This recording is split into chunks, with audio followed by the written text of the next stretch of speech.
You must hear me. Yes, ma'am, yes. So I'll share first my presentation. Please let me know whether it is visible to you or not.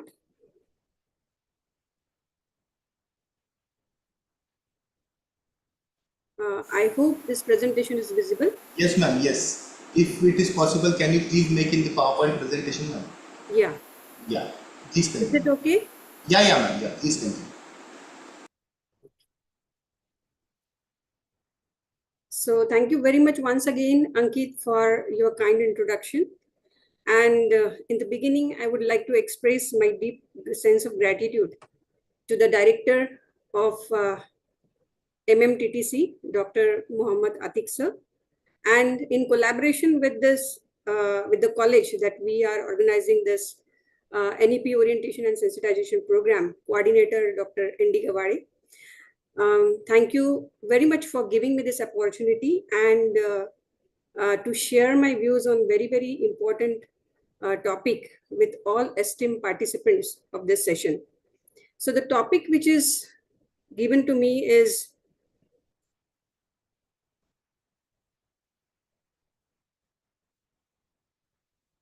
women educator and nation building, bridging NEP 2020 with Vikasit Bharat 2047, empowering, with a subtitle that I have given, Empowering Education for Developed India. So if as I said, that it's a very, very important topic, because whenever we say NEP 2020, this is the first education policy in the 21st century. And it is designed to transform education system into one that is holistic, flexible, multidisciplinary, and aligned with the India's education, India's tradition and future aspiration. And when we talk about Vikasit Bharat, so Vikasit Bharat 2047 is the India's vision for becoming a developed nation by 2047, making 100 years of independence that we are proceeding. So whenever we talk about NEP 2020, it serves as a foundation for Vikasit Bharat 2047.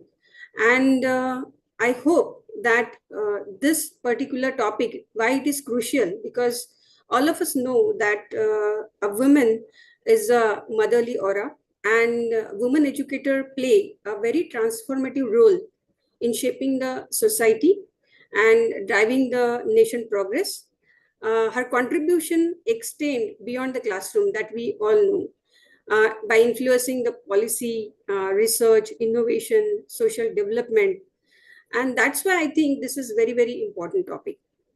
So women educator, they are nothing but nation builders, and they are shaping the minds that will lead to the India into Vikasit Bharat by 2047.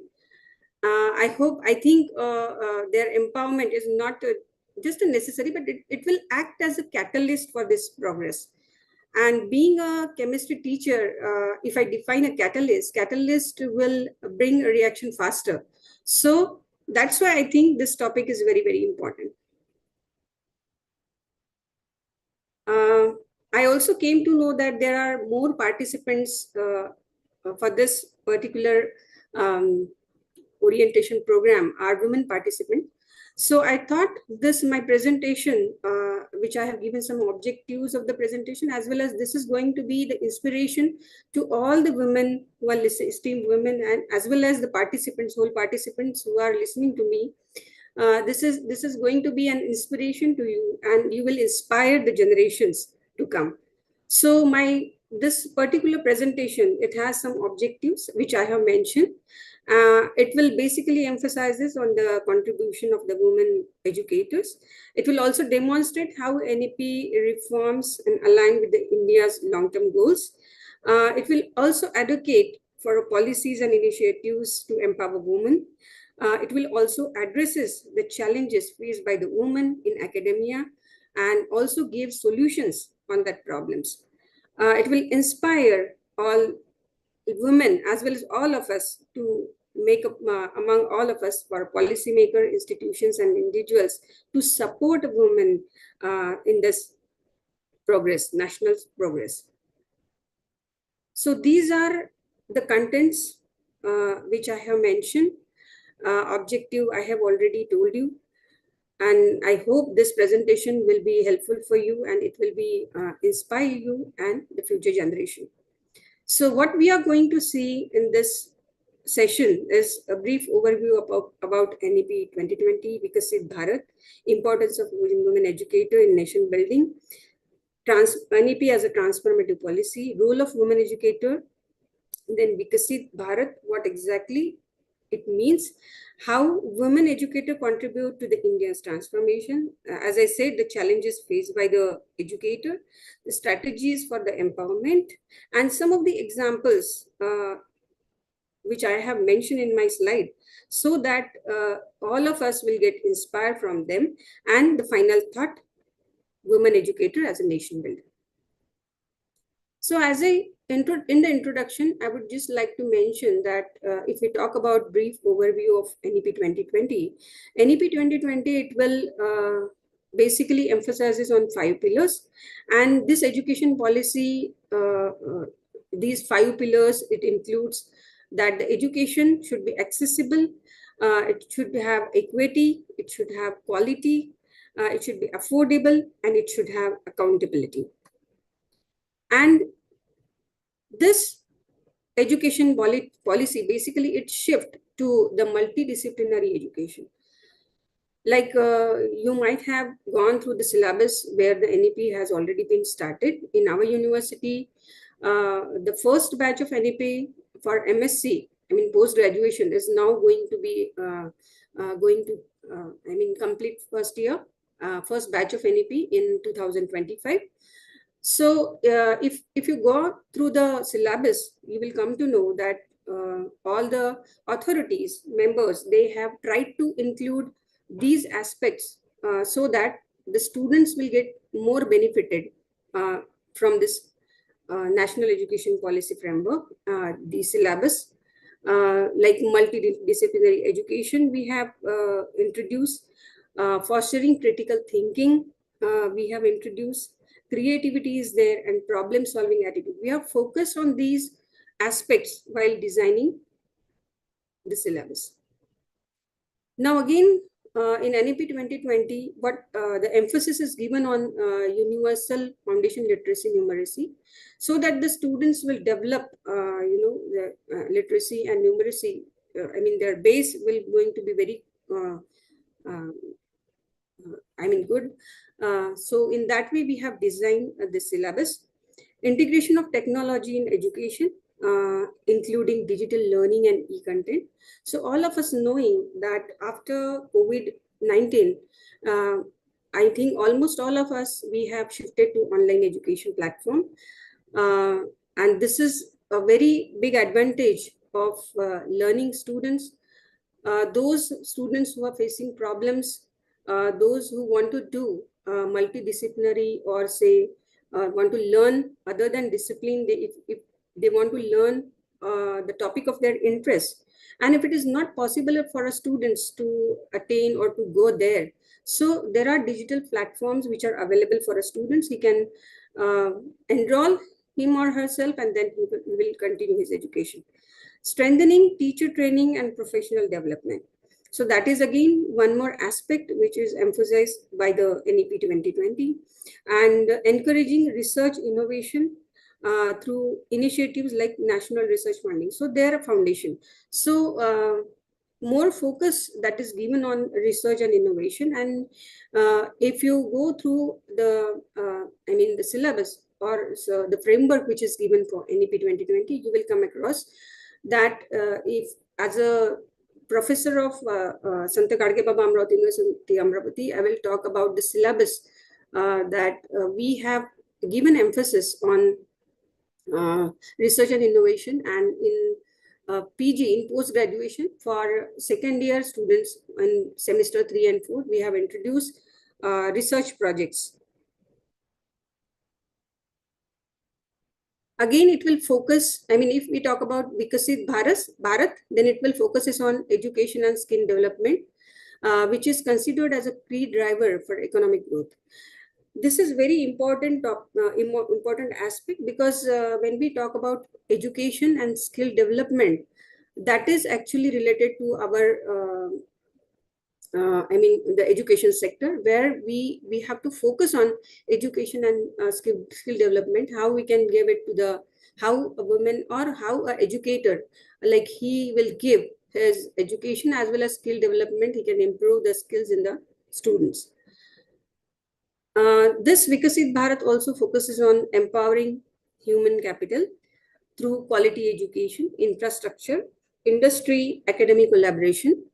Again, research and innovation in the field like AI is nowadays research and innovation in AI, and I mean, it is very prominently, it has been studied, and very important results, or you can say the output is coming from AI, sustainable development, health, and agricultural.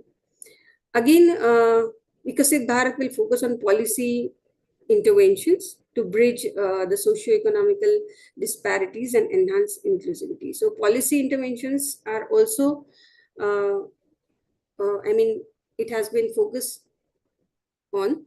And overall, if you see that India's vision for becoming a developed and self-reliant and technologically advanced nation, so we need to focus, I mean, Vikasit Bharat, it focuses on these 5 pillars which I have mentioned, that basically it is not, it will focuses on scientific progress, digital transformation, sustainable development, gender equality, and education reforms. So today, I think the topic which is allotted to me is I mean, it will cover all of this, but basically it's about the gender equality. This is the introduction, just a quick introduction on NEP 2020, how it becomes a transformative policy. I mean, all of you might be, you have gone through this, I mean, reforms introduced by NEP 2020, maybe in previous lectures, but let us just have a revision on this.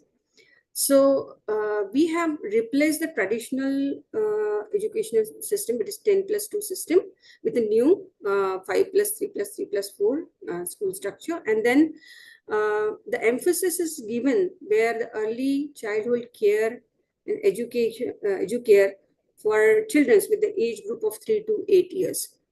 Then multidisciplinary and flexible learning, as I told you, this is the one of the pillar of the NEP, where multidisciplinary approach and flexibility in learning which is given. We have also tried to give a multidisciplinary approach to education by designing the syllabus. And we have also given this multiple entry and multiple exit option to the students in the PG. I mean, in UG, just now for the BSc Part 1 students, the NEP has been implemented. And in for PG students, we have given this multiple entry and multiple exit option to the students, so that they can pause and they can resume their studies whenever they want to.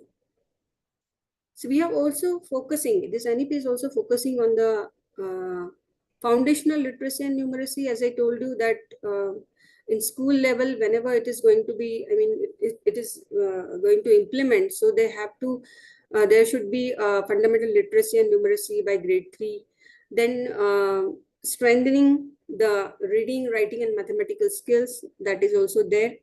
Integration of technology in education, like this is very, very important. And after COVID, I think this is prominently, most of the educators, they are working on it. They are, I mean, they are implementing this. So might be most of you have implemented or used this digital platforms where Diksha, Swayam, and e-content development programs will be there. Even we have used some platforms where we have taught the students on online mode by using some tools like Google Classrooms, maybe there, EduNext, Nomio, and all that. We have again technology driven, like encourage AI coding and data sciences education. And you have seen the syllabus also, where many schools are coming up with this coding and data sciences education in their syllabus. So again, this NEP transformative policy includes emphasis on vocational education, introduces vocational education, internship to enhance skill-based learning, which is very, very important. And for PG students, we have introduced this vocational training, internship, on-the-job training, apprenticeship. So all these we have included in the syllabus in order to develop skills to the students. So in science and the other faculties also, we have introduced 120 hours for the students, for MSc Part 1 students, or say for postgraduate first year students. They have to complete their project, I mean the internship or the on-the-job training, and they have to submit a certificate to the university. So 120 hours are given to the students that they can work, but from 120, 60 hours we have made mandatory to the students, where 60 hours you have the students has to devote mandatory, he has to engage him or herself into the internship or on the job training. And this is, I think, a very good initiative, so that the students from the department or say from the college, he go outside, he will get an exposure, he learn many things from there, and many skill-based courses, or he can learn a skill or he develop himself, and he becomes good in he can get an advantage of this all internship and whatever skill he has gained. Now it is written that aim for 50% of the students to be exposed for the vocational education, but in our syllabus we have make it mandatory, so that all the students, they have to go for internship or the on-the-job training, and they will have to gain this skill-based education. They have to gain the skill-based education. So one more NEP transformative policy where we are where higher education reforms are there. So there is establishment of a Higher Education Commission of India that will regulate the higher education policy. It is proposed. Then it will also encourage the multidisciplinary universities, and this we have already know that we have introduced this academic band of credit for flexible learning pathways. So students, they have to open their academic bank of credit, and where the students will gain whatever credits they have gained, that will be stored in academic bank of credit. Then this NEP will also policy will focus on the teachers training and professional development, where the teacher education with a continuous professional development can be strengthened by different programs, and this may enhance the quality education.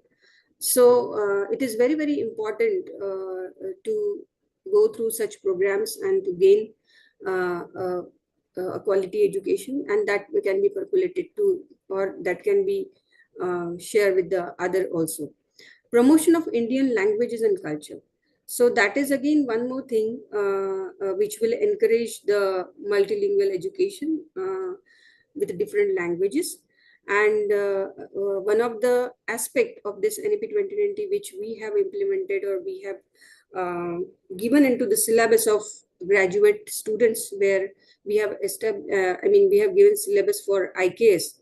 So this IKS division, it is there, which will give the traditional wisdom into a modern education. And considering this, we have given IKS as a one of the paper or subject to the students at the graduate level.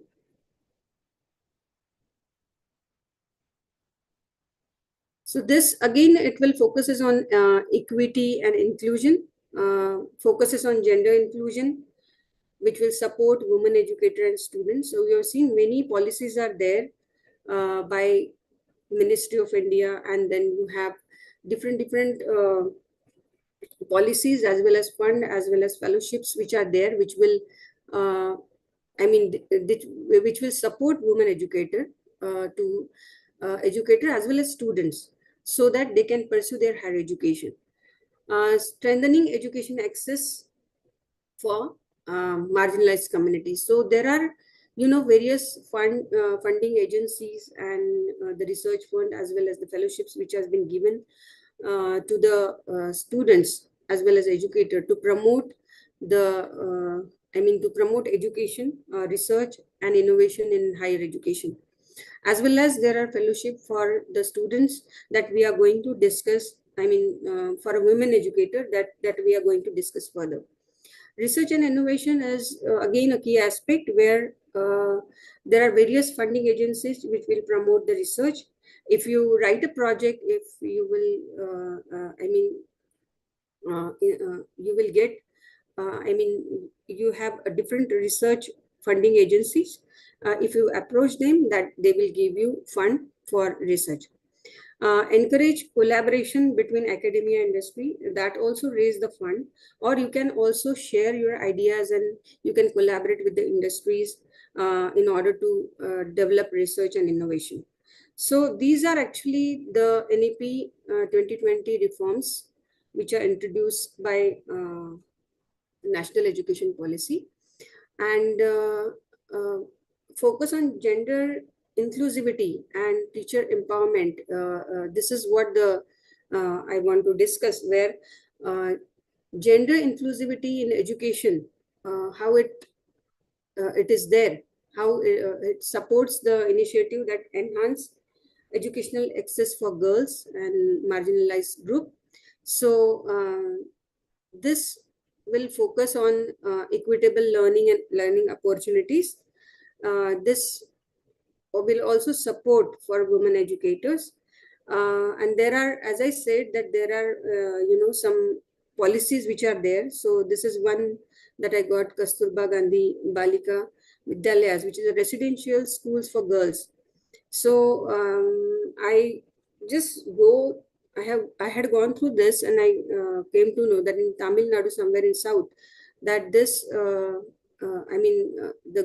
this particular residential school has been open, where you can write a proposal to the funding agency, and you will get to open these kind of schemes that you will get. So self defense training, this is one more scheme where you can, for girls, basically you can ask for the fund, the programs like Rani Lakshmi Bai, Atmaraksha Prashikshan equipment. This girls with to increase their confidence and safety skill, you can go with this self defense training program. So policy also empowers the teachers' empowerment and professional growth, where you can continuous professional development. You can encourage the lifelong learning for the educators and the training programs and workshops. So in the similar way, whatever training programs we are going through, you can approach, or you can approach to a proper funding agency where you can organize these kinds of training programs, also integrated programs, where either you can participate or you can organize these training programs. Then technology integrations, which supports digital literacy, e-learning platform, which empowers the modern tech teaching tools.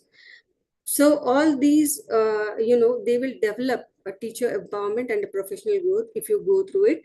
There is also leadership development, where this program will basically, they will develop a leadership qualities, and you can also participate. If you will get a right platform, you can participate in policy making roles also. So considering the today's topic or a theme which is allotted, if you look at the education, there are 43 graduates in STEM. STEM is nothing but science, technology, engineering, and mathematics. So there are 43% of women who are graduates, and this is highest percentage that you see globally.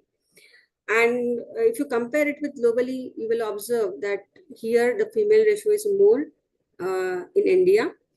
But at the same time, if you look at the employment, when after completing a graduation, when women go to the employment, it is just 14%.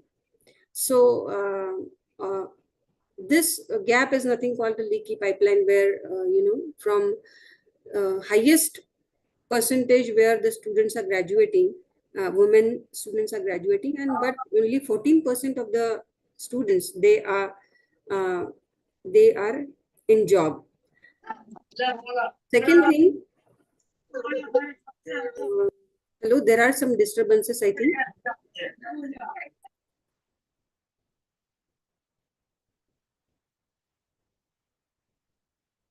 Whether my voice is audible to all? Ma'am, very much clear, ma'am. Please continue. Okay. So, second thing, when you talk about the data which I have got from 2023 and 24, where the woman, she has 53.3% of the school teachers are all over the India. However, in higher education, if you go, the teachers are, I mean, male teachers are 57%. If we go further in private schools, if you see, the female teacher members, they are rising 20% in private institutions, and in government institution it is only 6%. So this is again in contrast with the situation in the South India, where the government teachers are more than the private institutions. So somewhere you can see the women, though they are graduating more, as we can see, if you go through the admissions that are in BSc, in PG, you will observe that more number of girl students are there. But then if you see those who are there in job, you will observe that the percentage is quite less.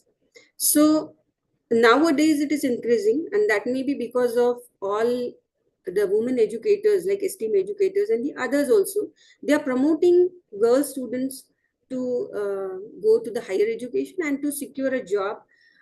That's why maybe that's why it is increasing. But still, there is a need, I think, to empower the women and to encourage a woman, to encourage a students, participants to go to the higher education and ultimately to secure a good job. So importance of a woman educator in nation building, and that's what I think that what a woman educator can do, all of us, we can do, not only women but all those who are listening to this presentation, what they can do. So empowering future generation, that is very, very important, which is needed.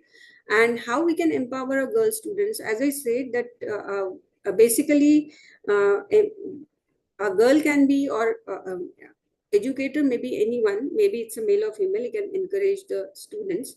But I think it's a very crucial and very important role and responsibility of a women educator, as she is having motherly aura, and she can I mean, she's a multitasking woman, where she can handle the professional as well as personal life.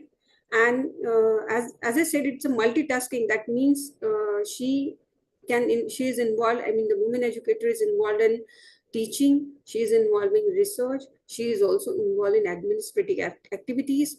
And at the same time, she is also balancing her personal life. So it's a responsibility of a woman educator, I think, and she can do it very well in order to inspire the girl, women to the higher education and to the obviously to the job, for securing a job. So empowering future generation, how we can empower the future generation? By women educator can nurture by critical thinking, creativity, leadership in students.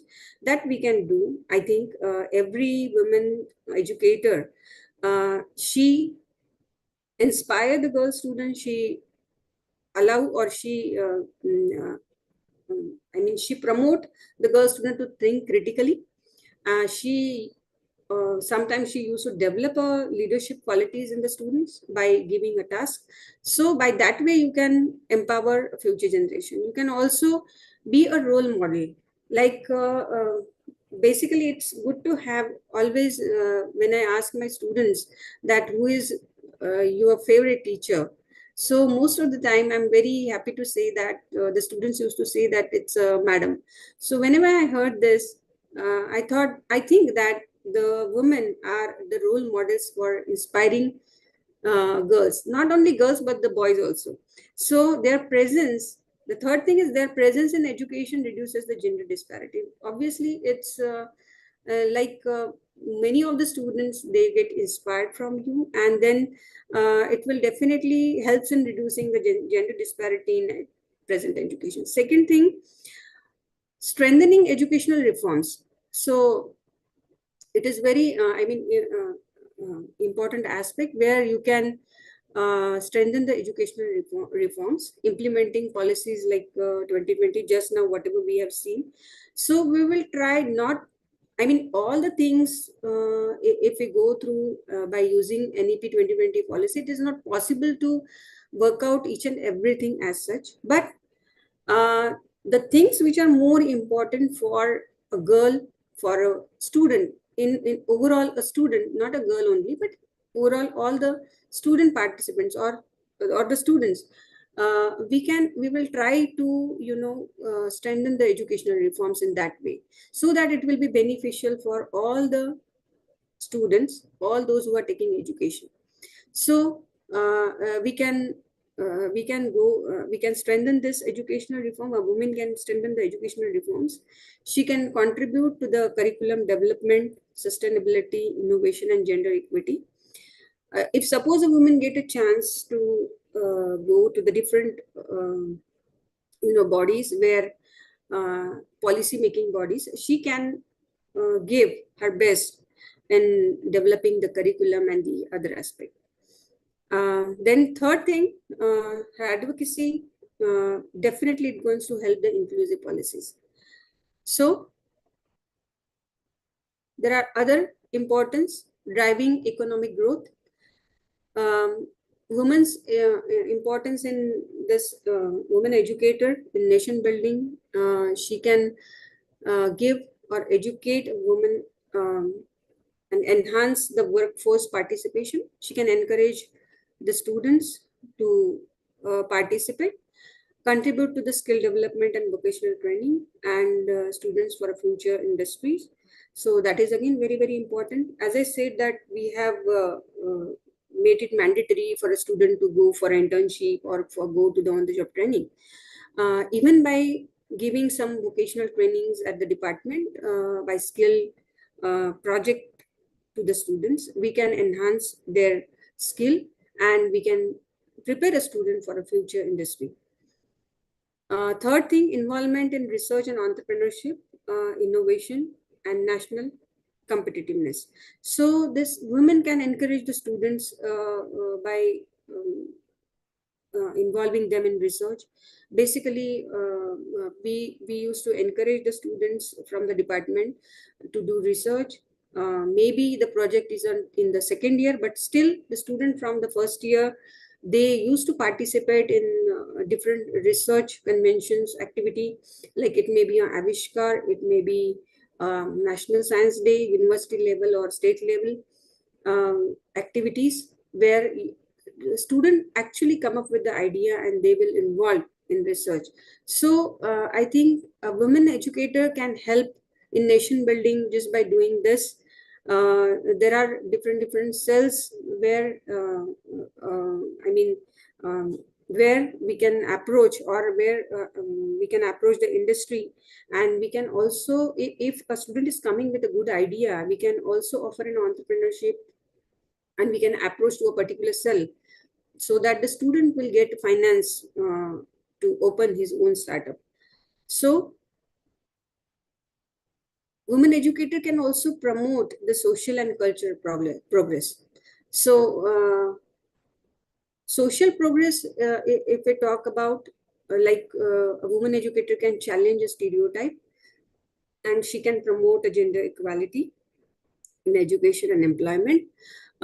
She can play a key role in community development and by addressing the issues like healthcare and environmental sustainability. Also, she can promote a social culture and progress by leadership in education, governance, ensures effective policy implementation and institutional growth. So by these things, a woman educator in nation building can also do that. She can bridge NEP 2020 with Vikasit Bharat, and that is what we are looking for. So, women educator can align education with the national development goals, ensuring India's transition into the developed nation. So, it can also foster the research-driven education, preparing students for global challenges, and that is the need for today's era, that we have to prepare our student for the global challenges. She can also give her contribution to the teachers training, mentorship, strengthening and education ecosystem, ensuring a long-term impact. So a woman educator can give, her inputs, and she has that importance that she can give her inputs, give her opinion, or give her, uh, the opinion and her inputs in nation building. So, what exactly the role of a woman educator in implementing NEP 2020? So, what she can do, what is the role that she can play? She can strengthen the gender inclusive education. Where we can, we can promote the women educators. We can promote the girl students to participate or to come uh, into the higher education. Driving teaching, training, and professional development, that also a woman can do. She can um, drive the teachers training and professional development, and which I have given some of the what a woman can do, that I have given under this title. Again, a women can enhance research and innovation, that I have already discussed with you. How you can promote your students, how you can enhance research and innovation, and how you can bridge NEP 2020 with Vikasit Bharat. Now, what is the vision that is for Vikasit Bharat 2047? So previously we have just have taken the 100 years of independence, and then what is a roadmap to become a developed nation?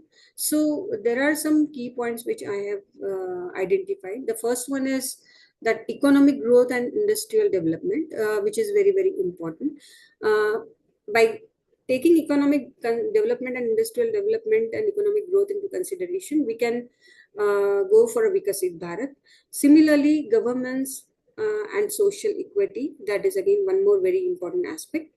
Infrastructure and urban development, that is one more thing which is needed whenever we to do something. We need an infrastructure and development. That is again one more aspect for this Vikasit Bharat and roadmap for becoming a Vikasit Bharat. Sustainability and green growth, that is one more where we can. This is one of the roadmap to become a developed nation. But very, very important is the fifth one, where education and skill development, that previously also we have discussed. So this education and skill development, if it is there, what will happen? All the four aspects that we are looking for, automatically this skill, education and skill development will contribute to this, all the other aspects. So what we can do when we say, when we want to achieve a Vikasit Bharat 2047, so for education and skill development, it's a roadmap. So what we can do is we have to implement NEP 2020 to create a knowledge-driven economy, expanding vocational training and STEM education to prepare future-ready workforce, and enhancing the research and innovation.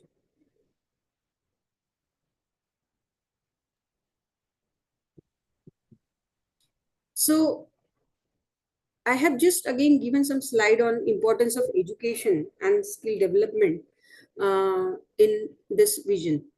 So building a skilled workforce, we have already, how we are going to build this skilled workforce. So we have already said, discussed.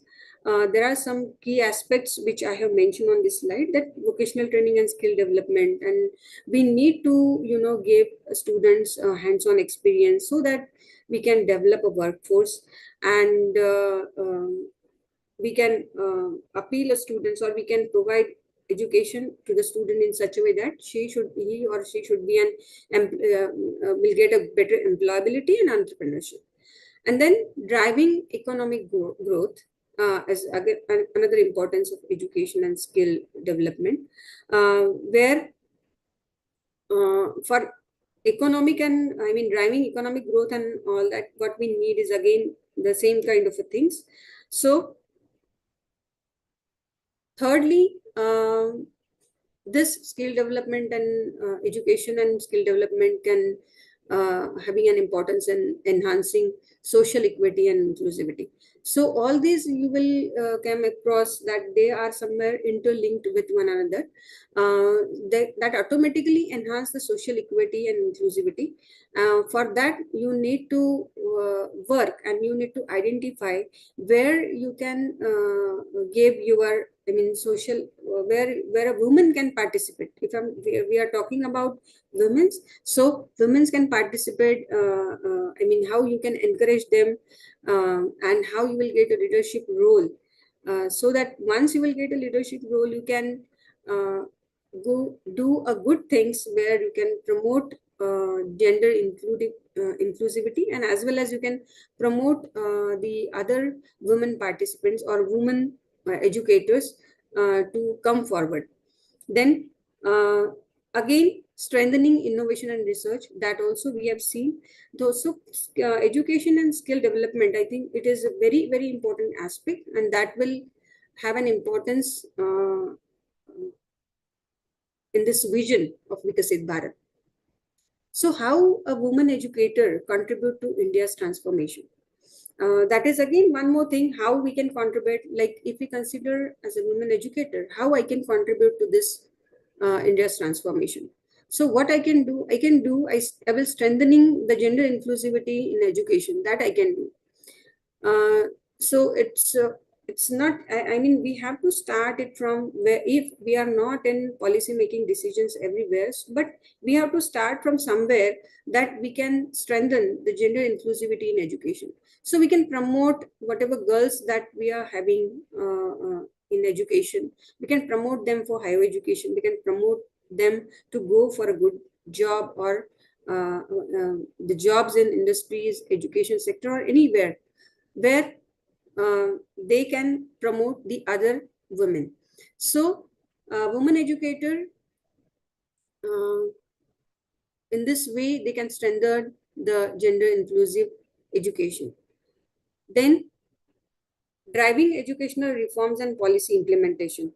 So again, if you are there in a position to make a educational reforms and policy, that will be very good. Actually, one of the thing that I would like to share, that what I have observed in the BOS, which is the where we used to have we have to frame and syllabus and all that. There are many subjects where all subjects they are having a board of studies, and in most of the board of studies the participation of the women is there as a member, and very less number of women I have seen that they are the chairman of the board of studies. So somewhere women needs a boost up. Women need some kind of encourage that others should encourage a woman so that she can participate in reforms and the policy making implementation, and that is very, very important. So there are other things where a woman educator can contribute, how it can contribute: enhancing research and innovation, as we have already discussed. So if you are doing, if you are, maybe you are a UG teacher or a PG teacher, so by giving some small projects to the students, you can enhance research and innovation. If we are giving projects to the students, definitely the students, they will work in that way, and that will also enhance a quality that will also give you a quality publication, and that will enhance the research and innovation, and also promote the student to participate in the different activities which are run by the university and the different organizations. Then again, women can also contribute bridging NEP to the Vikasit Bharat. That also we have seen how she can contribute.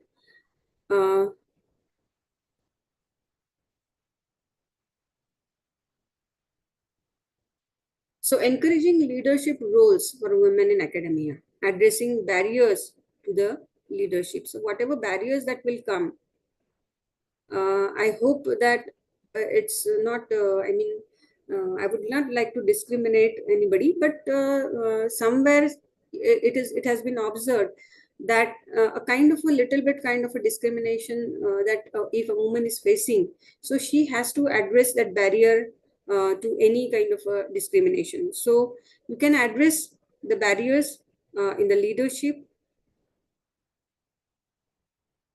and for addressing this, a woman can strengthen the institutional support. So you can ask for the support, the training programs, the mentorship initiatives, flexibility work policies.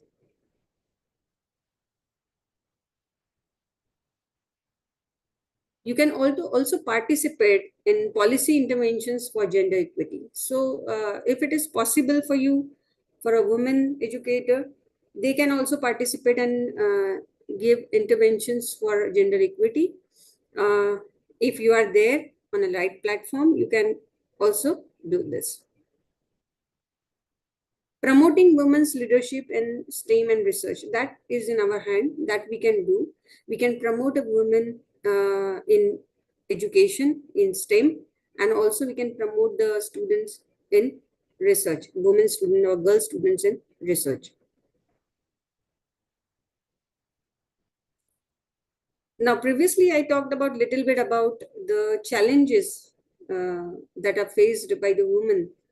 So these are some prominently, I would like to focus it on the challenges which are faced by the women.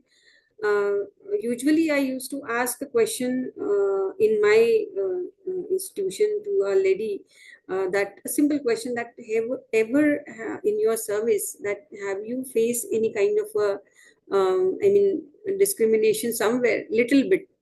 So there are exceptions, but there was no answer from any lady educator. So I think this my presentation, definitely it will help the women educator, those who are those who are facing the problems, they will come up with some solutions, and the other participants, they can definitely, male participants, they can definitely help the women educator to come forward and to face the challenges. So gender bias in academia, that you might have, it is always there. Many times the it's what we can say, its intensity is different. Maybe it's high or low, but it is there. So stereotype about leadership, uh, implicit bias, and unequal workload distribution. So might be some of you and maybe some ladies, they have gone through this. Then there are institutional barriers. So institutional barriers represents the limited representation in decision making bodies. Sometimes maybe it's a work-life balance challenges that will be there. And sometimes maybe a funding disparities, like nowadays there are many funding agencies are giving funds to the, especially to the women, for the women empowerment and for the women, but previously when it was not there, so there were the disparities were observed. So again, there are different challenges which are faced by the woman. As I said, that work-life balance is concerned. There are heavy workload and long hours. Sometimes you may face. As I said, that women's, they are engaged in different activities in the institution, but at the same time she has to balance her personal life also. So she is having heavy workload and long hours. So family and household responsibilities she has to balance at the same time. And maybe sometimes she will get a very limited support for this. So all these are the challenges that a woman educator will face. And while facing such challenges, psychological and emotional stress through which she go. Now, sometimes, whatever situations that will come, there is one more challenge that will be faced, and that is by, you face, maybe you will lose your confidence, and that is what the thing which has happened because of all these challenges that come in front of you. So strategies for improvement is the flexible work policies, institutional support, and encouraging shared responsibilities.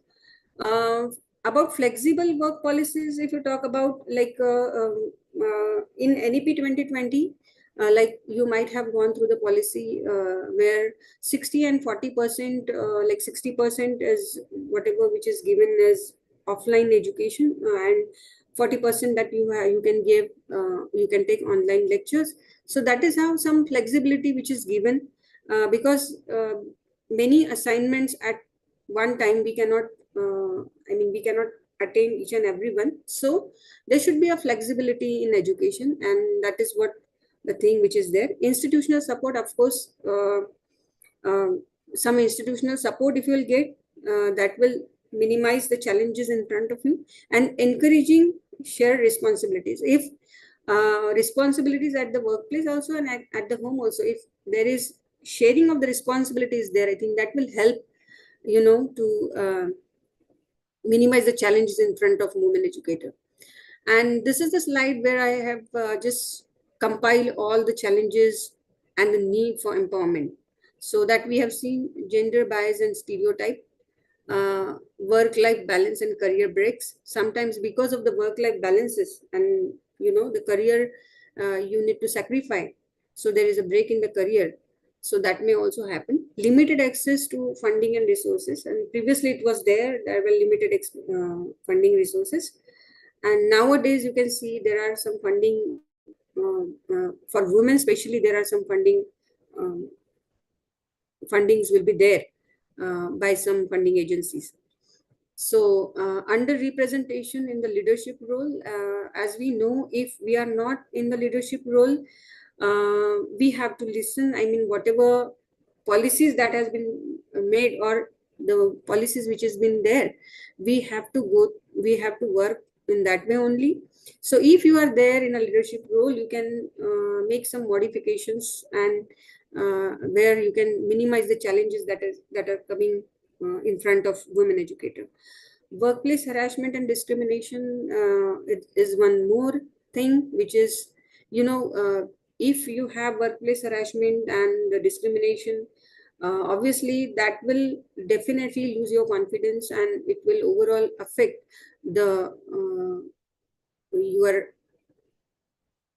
whatever your work efficiency is there. So equal opportunity for networking and unequal opportunities for networking and mentorship. So if you get an unequal opportunities, again, that will also one more challenge in front of women educator. And disparity. So pay disparity is now no more there, because all are getting whatever the time allotted for the working is fixed. So you will get a salary according to that. Previously it was there, if you are a woman you will get a different salary less than that of male, so it was not there. So as the time has gone, uh, there are, I mean, we got a relief from many challenges. So strategies for empowerment. First, the government policies and funding, as I discussed, that if these are many challenges which are there in front of a woman educator or in general woman, and then how she can, I mean, empower, how she can face the challenges. And this strategies of empowerment is very, very important and crucial role they have played. Government policies and funding, where these are some of I have mentioned, where government are developing a policy where you are getting a funding and you are getting relief from the challenges which are coming in front of women educator. Strengthening university research program. So university research programs that can be strengthened. Even national education policy also, it will strengthening the different programs, education programs. Then encouraging entrepreneurship and startups. So those women who got break in the service, or somehow they are stressed or they are get demotivated, you can encourage an entrepreneurship startups. These are nowadays, different funding agencies are providing, even different cells are providing, and there you can approach and you can start with your own. You can start the career. Promoting culture of innovation. This is one more strategy for empowerment. You can, innovative strategies. You can put cross-disciplinary research, global collaborations. By doing this, you can promote culture and innovation, and you can empower, or a woman can empower herself. So overcoming challenges is nothing but path to equity. Government initiatives supporting women educator, and that is what the first point which I have given. What is the government initiative that supporting the women educators is the national education policy, which emphasizes on teachers training and professional development and continuous learning. Then it has GIF. This is the fund which supports the capacity building programs for women educator. Then Samagra Shiksha scheme, which provide a financial aid, training workshop, and digital learning resources. So in this way, government is overcoming and supporting the women educator.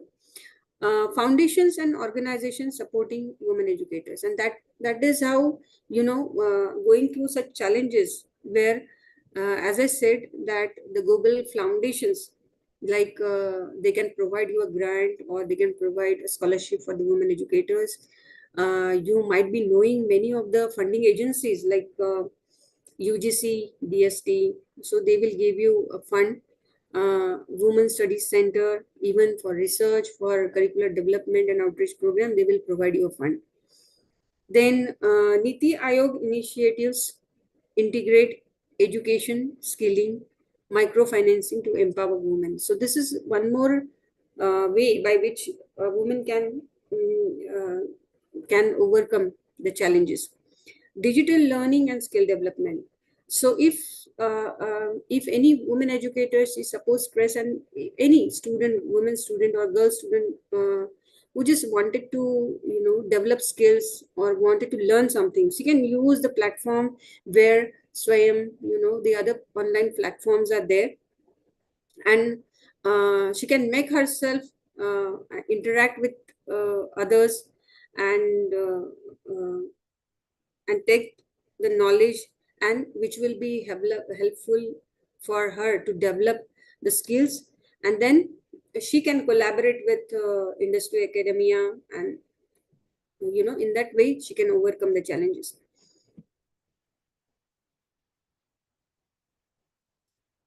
So overcoming these challenges, that is policy initiatives and institutional support, this WOS, which is a Women Scientist Scheme, which is there on DST platform. Then Vigyan Jyoti program, that is the program where the school girls will get the scholarships.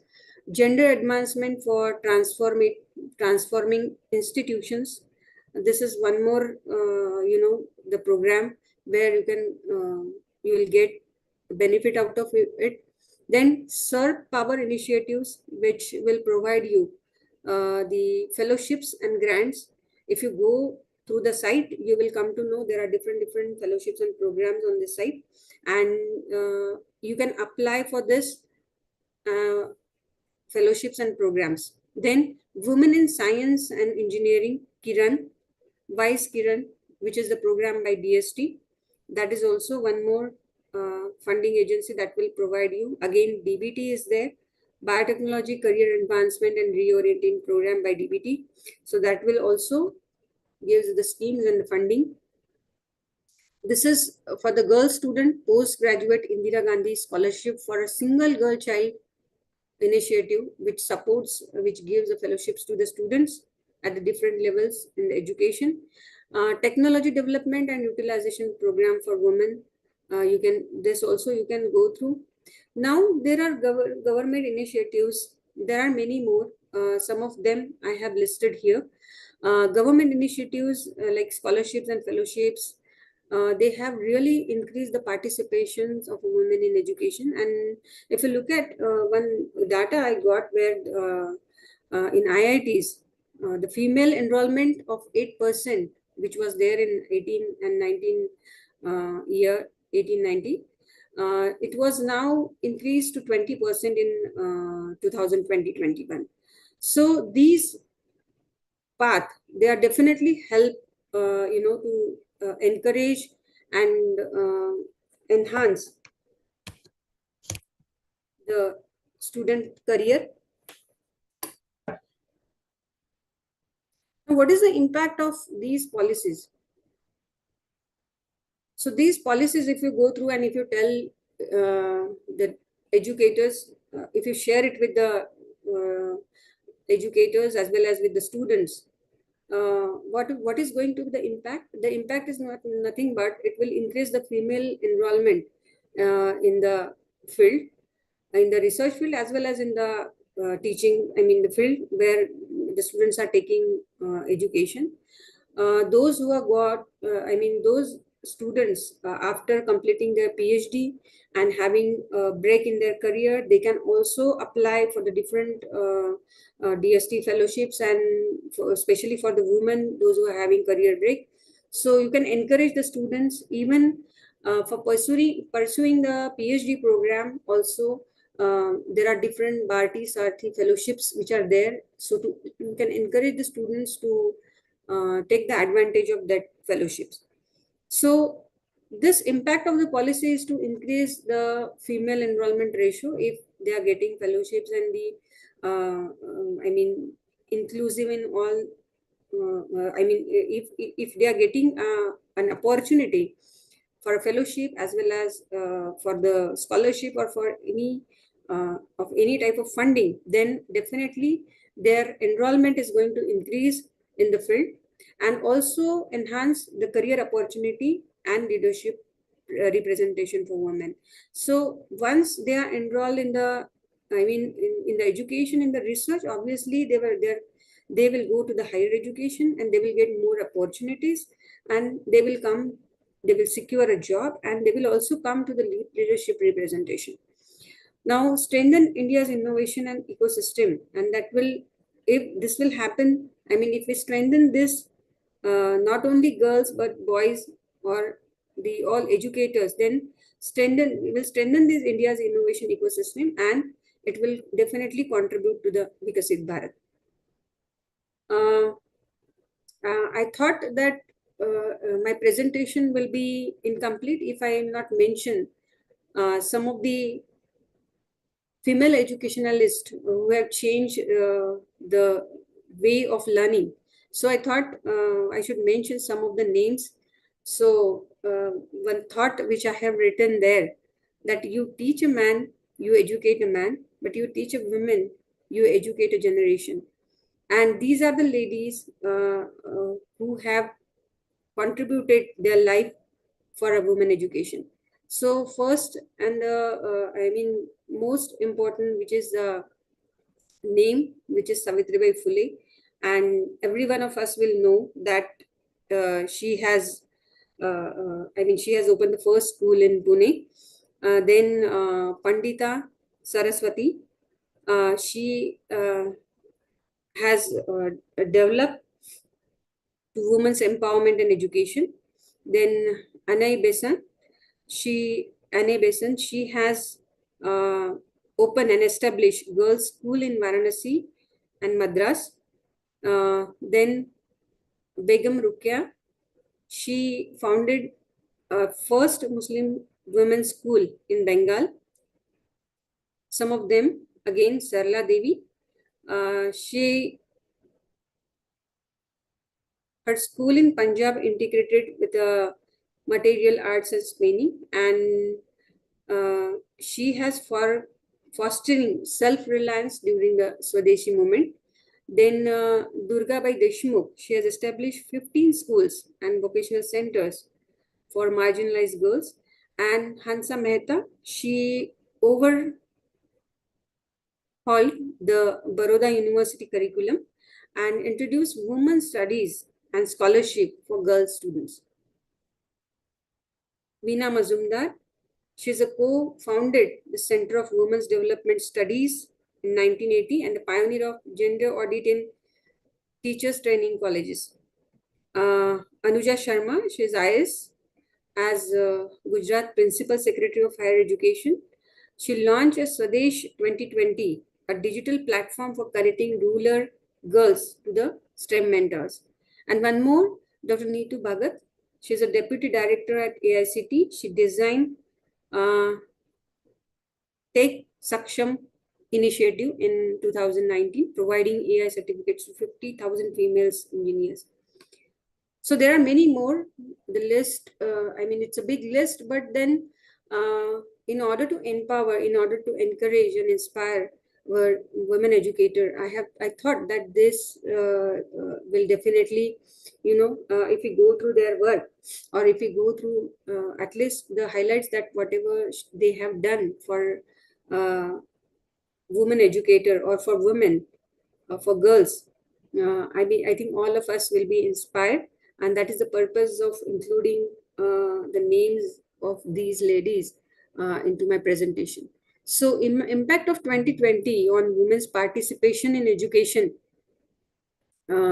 What is going to be the impact of this 2020 is increased access to education. It's gender inclusive education, vocational training and skill development, scholarship and financial support, empowering women's educator, and the final thought that a woman educator as a nation builder, that I would like to, I previously in the beginning also have mentioned that women educators are catalysts for progress. As a as we know what catalysts will do. So definitely I think that women play a very important and a crucial role in NEP 2020 and to, for making our India a Vikasit Bharat, bridging this NEP 2022 with Vikasit Bharat. So this, I think, women can act as a catalyst, and definitely this is the path forward. Now this is one more slide which I would like to show, the path to Vikasit Bharat and how we are going to achieve this Vikasit Bharat. So I think these three points which I think which is very, very important. Encouraging education for young girls, that woman educator can do. You can encourage young girls for education. Providing mentorship, funding, equal opportunities for a woman in innovation.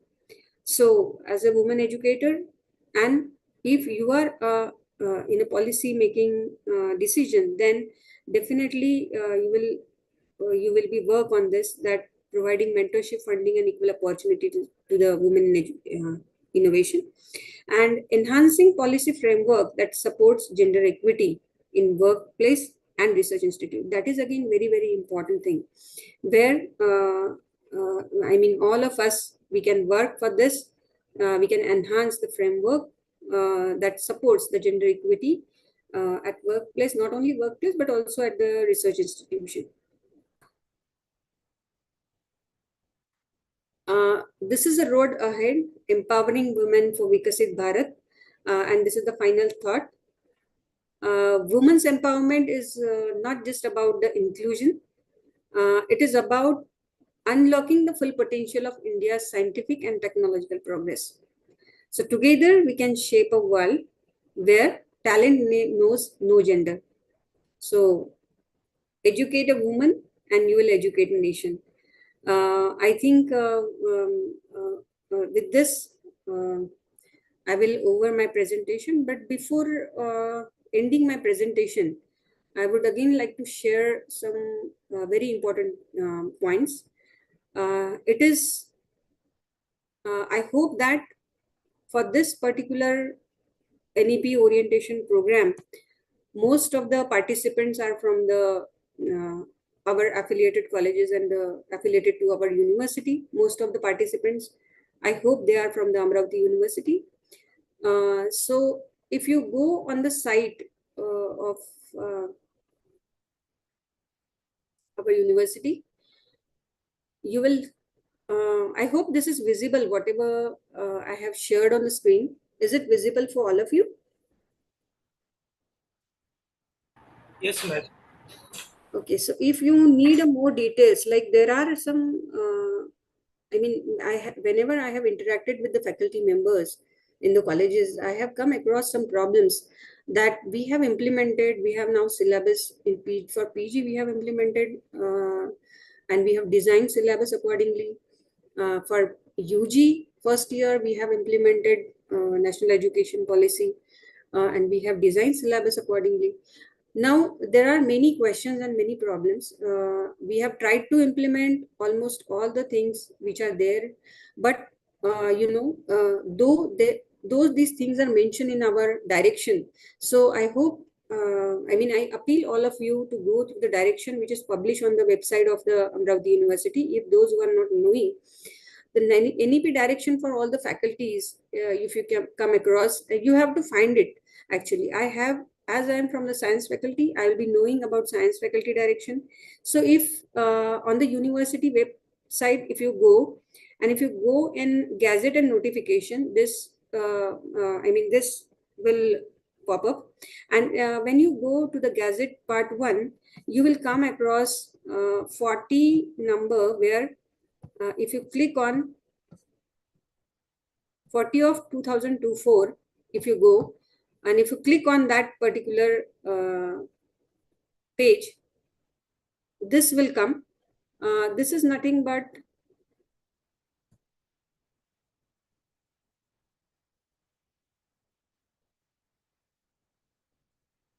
so now if you come direction 40, you can see here it's a postgraduate degree for master in science, and if you click on this, it will download it. It will be get downloaded.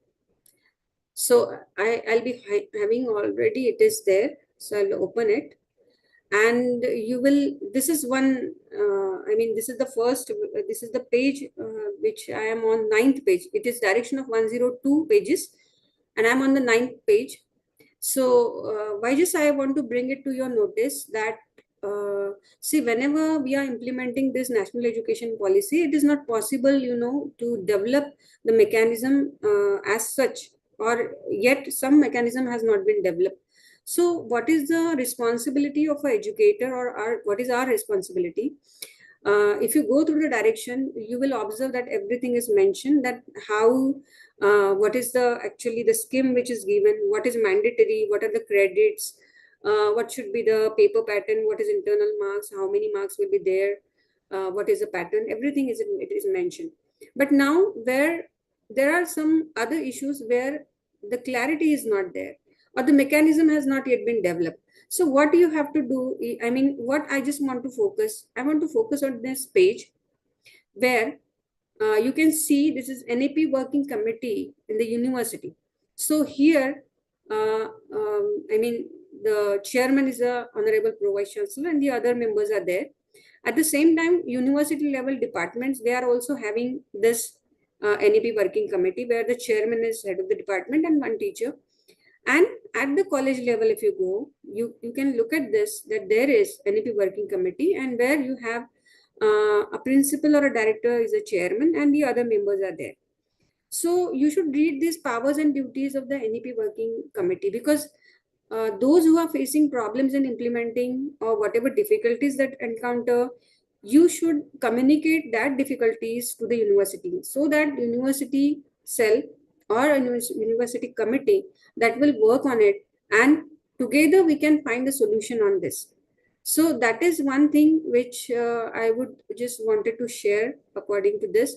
And it is one more appeal that maybe you are from any university. If they have implemented national education policy, you go through the direction of the respective university, whatever they have published, and accordingly you have to work. And then whatever problems that will come, that we have to, I mean, combinedly we have to find out the solution on that problems.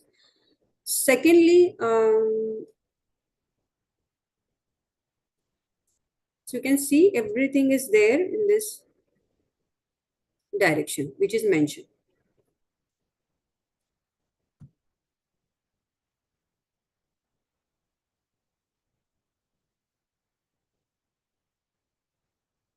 Second thing, it is about students. Basically, what I used to do is whenever I, it is there that we have to mentor some of the students and we have to take induction programs for our students. So whenever I take induction program for the students in the department, I used to tell them about the department as well as some, about the teachers. And one thing which I did is I have developed my own web page. So I would just want to share that web page with you. So in what way you can communicate with the students, or this is just a primary thing that I used to do. Actually, I just wanted to develop these things again to a larger extent, but because of the time constraints, I couldn't. Now I'll be focusing on it. So what I used to do, I have developed my own web page. When there was a COVID, at that time I have attended many certificate courses. I do not know the number exactly, but many online certificate courses, orientation programs, refresher programs online I have attended, and I have used that orientation and refresher and whatever I have I have attended, I have used it to prepare my own home page, web page. And on that web page, this is the design of the web page, and then I used to put these things on the web page. So this is what I share with my student. My student knows this home page, they know this web page, and then I have added some their CV and then official web page. And this is one more very important thing which is given, which is called OER link. So if you click on this OER link, this is Open Educational Resources link, which I used to provide to the students with my homepage link. And now the students, this is actually a page which is present in my drive, where I have added 10 different OER links. And if you click on these links, so students will be readily accessible to the platform, or if they want to collect or they want to join any program, or if they want to collect any information related to the subject, notes, anything, video lectures if they want to listen. So this OER page, it can by clicking it, it will directly give access to the pages where the students can collect different data, and easily they can access the things. So this is just an example which I have shown, and might be many of you, you are doing very well. From COVID, continuously we are using Google classrooms for providing notes, for taking lectures, and for other, apart from offline lectures. So these are the things which I would like to share with all of you. At the end, I'm really very grateful to all of you for your patience listening. And thank you very much for giving me this opportunity to interact with the esteemed participants. Thank you so much. Thank you, ma'am. Thank you so much. Participants, we will take a couple of questions. If there are some kind of questions, you can directly ask to Professor Kodape, ma'am. Please, anyone.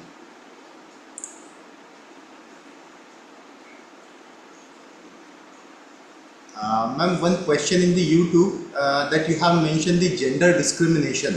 Can you please elaborate this gender discrimination and what are the remedies that have been present in the institution to resolve these issues?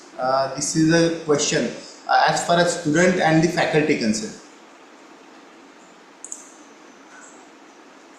So, Ankit, very good questions. So when you talk about gender discrimination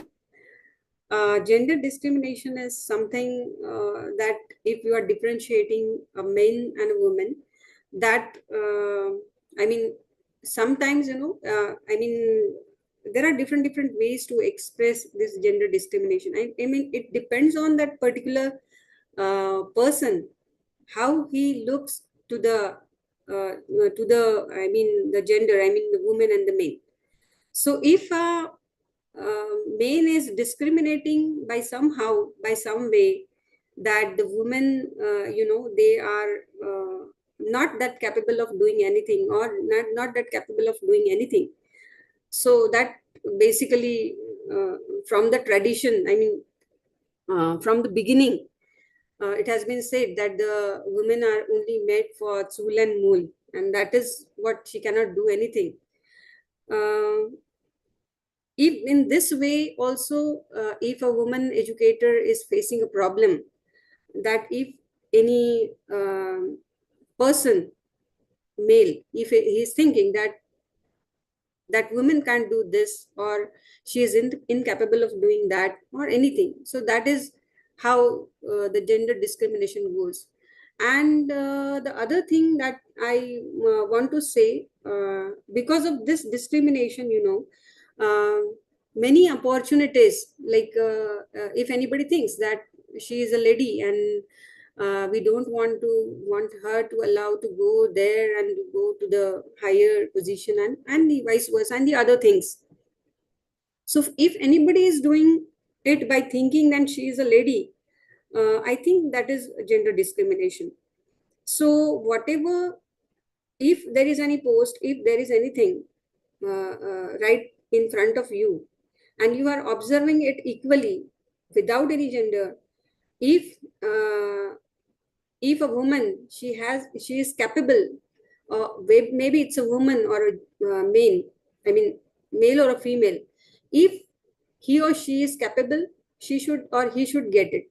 But if by thinking only this, that she is a woman and she can't do, or we will not give her a chance, then I think this is, though she has all the capabilities and all, she is eligible, and if she is not getting it, then I think this is a gender discrimination.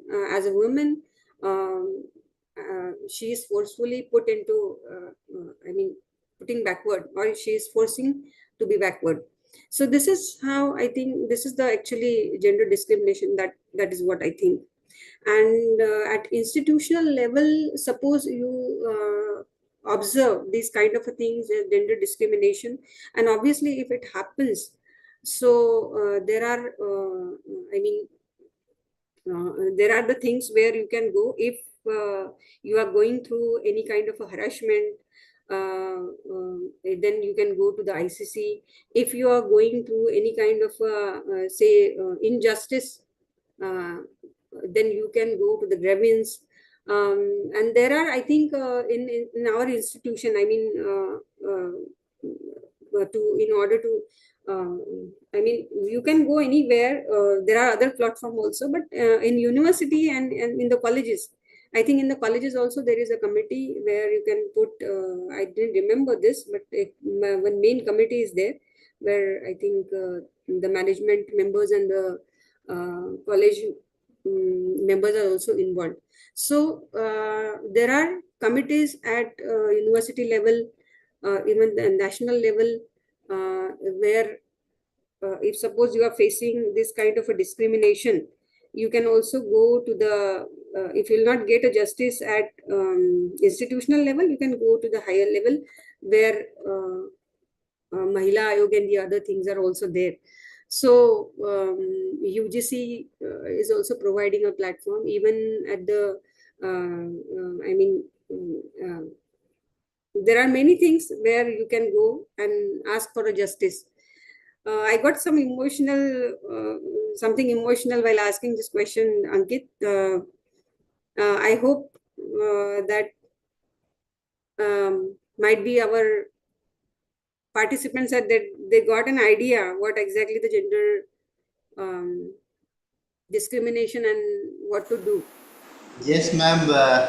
Most of us, not only the women but men also, they face such kind of discrimination, not only at the institutional level but the personal level in the society Yeah, level. I being a woman, I talked about only a woman Yeah, yeah. discrimination. Ma'am, There may be.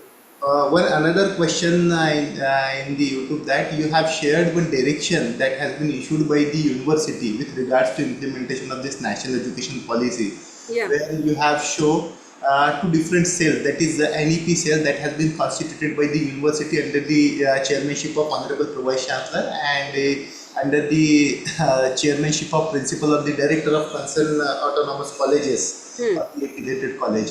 Ma'am, what is the status of this? Because since last 2 years we have implementing these policies, but we are not getting such kind of implementation or the directions from the universities as well as the colleges to resolve various issues that has been issued by the university, that has been issued to while implementing these policies.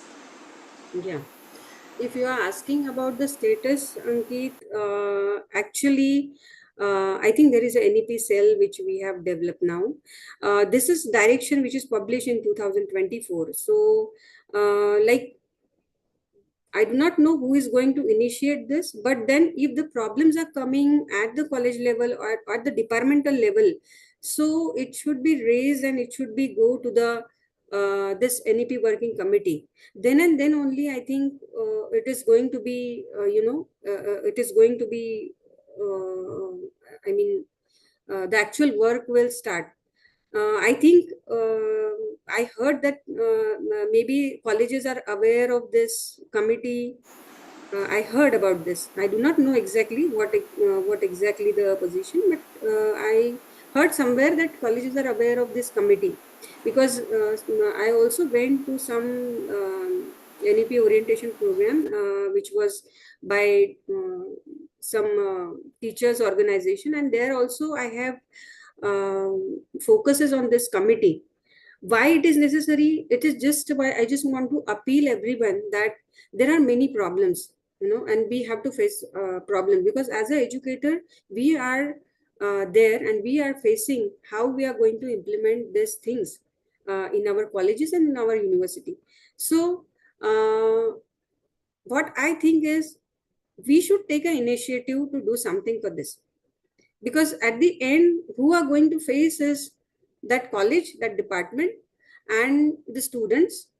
So we have to take somewhere some initiative so that this mechanism, I mean, it will going to start to develop actual mechanism.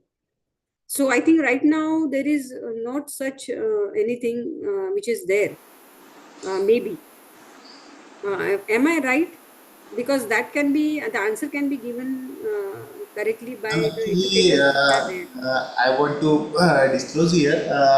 Through this program, the MMTTC will trying to develop some kind of FAQs. Okay. Because what happened whenever the faculty members are engaged here, they have raised some kind of questions of the whatever maybe the difficulty they have faced during the Okay. implementation.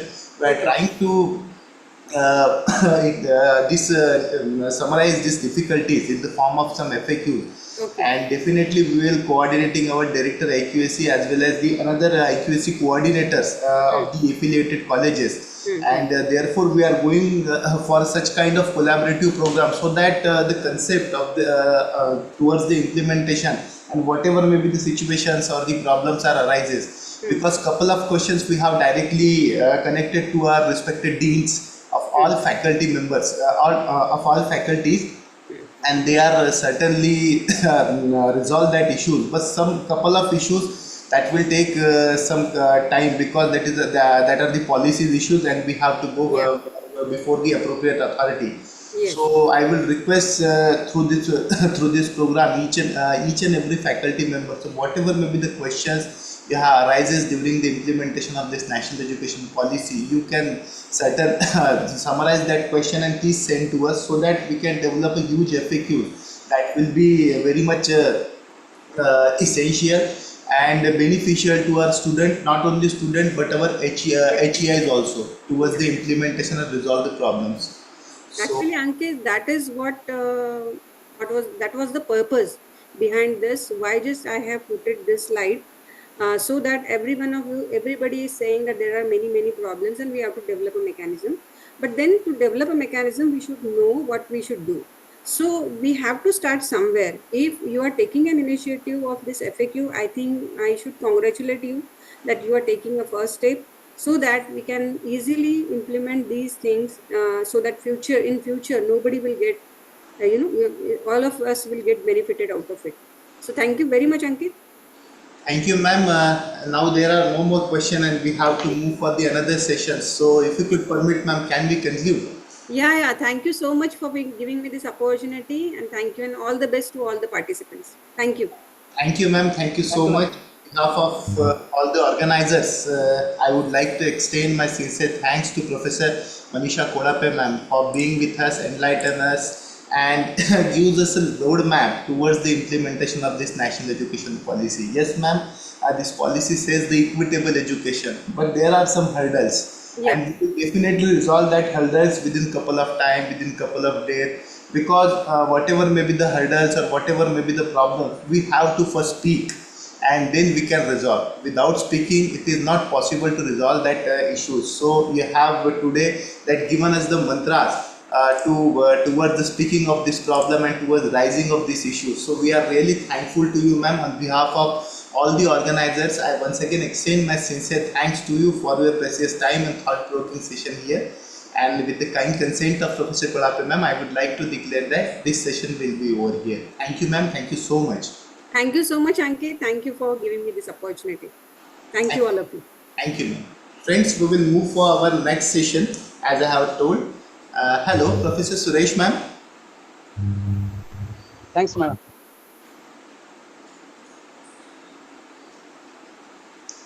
Ma'am, good afternoon, ma'am.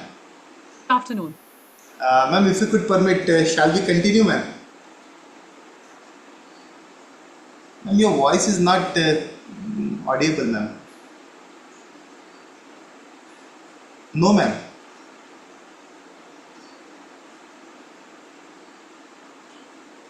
No, ma'am, you are not audible, ma'am.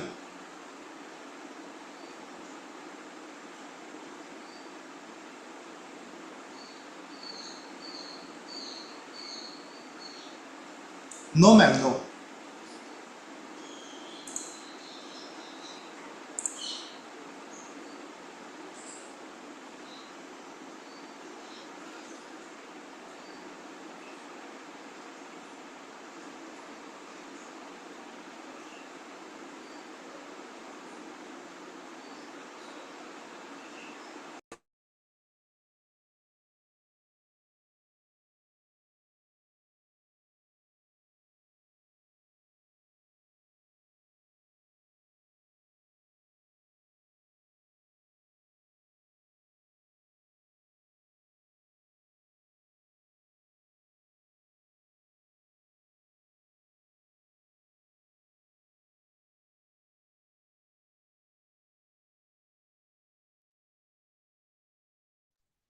Yes, am I audible now? Yeah, ma'am.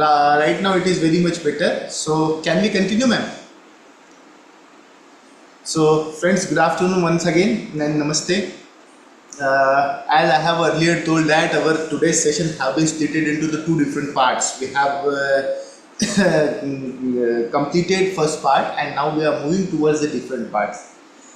मराठीत सांगायचं झालं तर गरज ही शोधाची जननी असते and everyone knows that the research is very much important while we are running our educational institute, and it is very much important that towards the development, socio-economic development of our society. So friends, today we are going to discuss a very much important concept, that is research and development, and why UGC has inculcated this thing.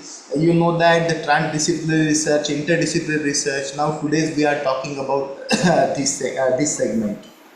And to enlighten us on such a huge topic, we have with us a very great senior and eminent personality, Professor Preeti Suresh K. Ma'am. Preeti Suresh Ma'am. Ma'am, I extend my warm welcome to you to this flagship program, in particular to this session.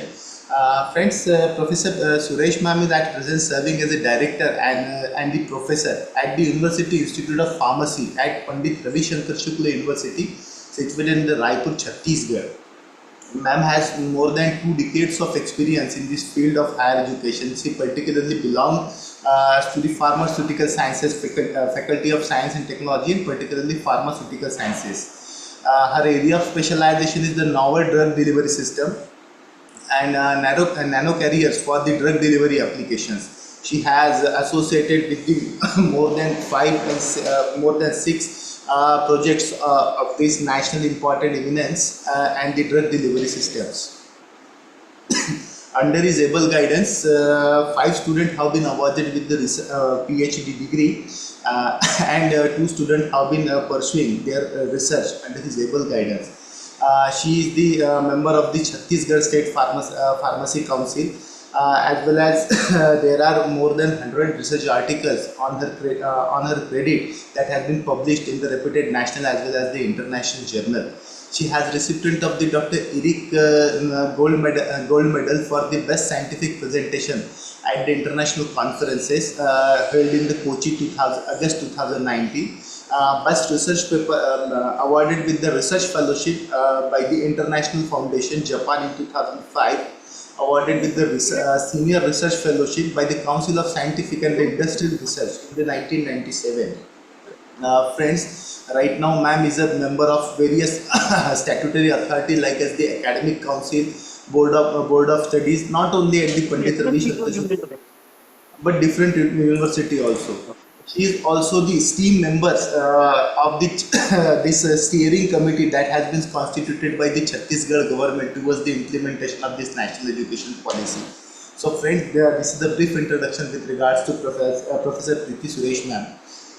Ma'am will discuss on the the issues, that is the research and development that have taken place in the recent time and in the recent era. So ma'am, I again extend my warm welcome to you, and now may I request you to please start with your session. Ma'am, please. Very much for a very kind and generous introduction. And I would just like to correct that presently I'm not the director of the University Institute of Pharmacy. I was the former director. But it is always a pleasure to come on this platform and share some of my understanding and my perspectives on how we can implement the various provisions of that are given to us through the National Education Policy document. So I will just start sharing my screen.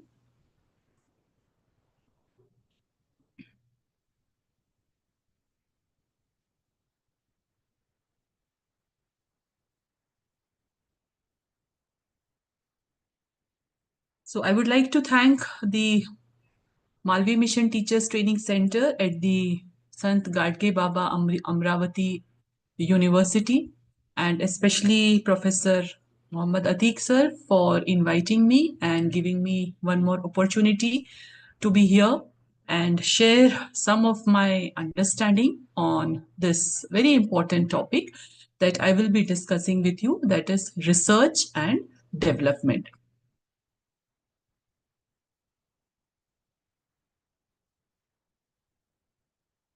So I hope my screen is now visible.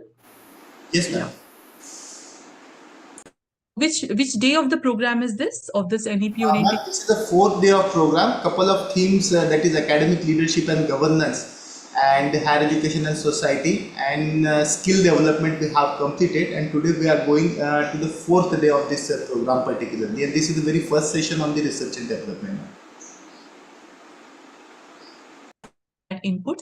So this is the university where I am presently associated with, that is Pandit Ravi Shankar Shukla Vishwavidyalaya, and the one purpose for sharing this screen with you is to not only give you a glimpse of the university where I'm presently associated with, but to also share with you our motto or our Dhey Vakya of our university, that is Agne Nay Supatha Rai, which is derived from one of the shlokas in the Isha Upanishad. And if we go by its translation, it means, O fire or O Swaprakash, lead us on a virtuous path to prosperity. And I think this is the objective with which we all, teachers or faculty members, are working in our institutions, where our major objective is to not only educate our students, but to empower them and to give them those values that while they are progressing, while they are leading uh, their steps into the prosperous life ahead, they should always follow a virtuous path. So, as this is the fourth day of the this program, as has been shared with me, and this is the first session on the research and development. So I will be talking to you on how we can strengthen research and its contributions in our institutions. So these are the various subtopics that I will be discussing with you. But before I proceed further, I would just like to share with you, like, what are the major issues that has been affecting our higher education. And this is not what I am sharing with you, but these are the things which have been highlighted in the National Education Policy document also. And if you have gone through the National Education Policy document, you will agree with me that this is a document which not only shows us the way where we have to take forward our higher education system, but it has also been a very critically examining, or it is very critically pointing out, like, what are the major concerns that have been affecting our higher education ecosystem. So one of the major concerns have been the fragmented structure of our higher education system, because we have demarcated ourselves into different disciplines, and we very early on we start streaming the students into narrow areas. Right after, say, high school, we start the students move into specialization, whether they want to go for sciences or humanities or the say commerce. But on one hand, this you can say that the student starts specializing in a particular area, but at the same time, one of the major concern is that the students sometimes, on one hand, doesn't have much choice in the choice of subjects that they want to opt for. For instance, the student may want to study one subject, take one course from the humanities, one from the science, and one from the commerce, but the system doesn't allow it. Another major issue is sometimes the students fails to have a holistic view on any topic or any problem area. Another major concern has been our system has been very teacher centric, and there is has been less focus on what are the cognitive skills that the student develops at the end of the program or at the end of the course. Although during the last few years now, we are moving towards the outcome based education, where we are now concerned about what are the we are measuring the program outcomes. We are have defined the course outcomes, and we are trying to measure out whether how much attainment that the student is able to achieve at the end of the course. Another concern has been the lack of quality education, because we are a very diverse country, and this diversity we can also see in terms of the institutions. On one hand, we have, say, premier institutions, say like IITs or IIMs or even central universities or state universities. But on the other side of the spectrum, we have so many institutions, and the number of such institutions are very large, which are located in socio-economically challenged areas. And sometimes these institutions do not have the even basic infrastructure which is required to provide a quality education to the students who are coming into our campuses. And sometimes these all institutions are also struggling with the limited number of teachers. And even if these teachers or faculty members are enthusiastic and they want to, say, implement some new courses or some new things, but the institutions do not have the autonomy to do that. And also, sometimes the higher authorities, maybe even the heads or the principals or the deans or the directors, they may not be so flexible, or they may do not give freedom to these faculty members.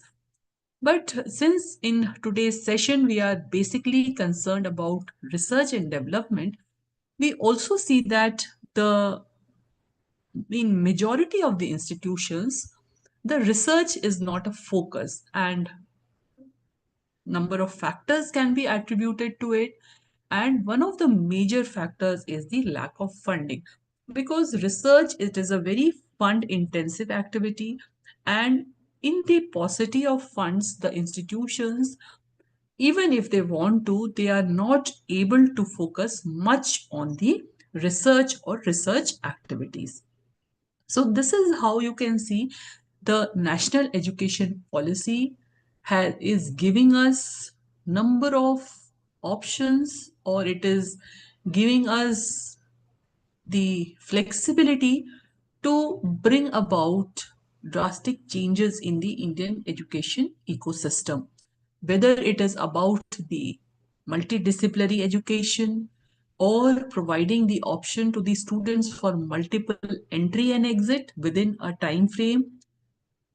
There is also talk about the continuous and holistic assessment of the students, because we cannot assess the student only on the basis of one examination which is conducted at the end of the semester.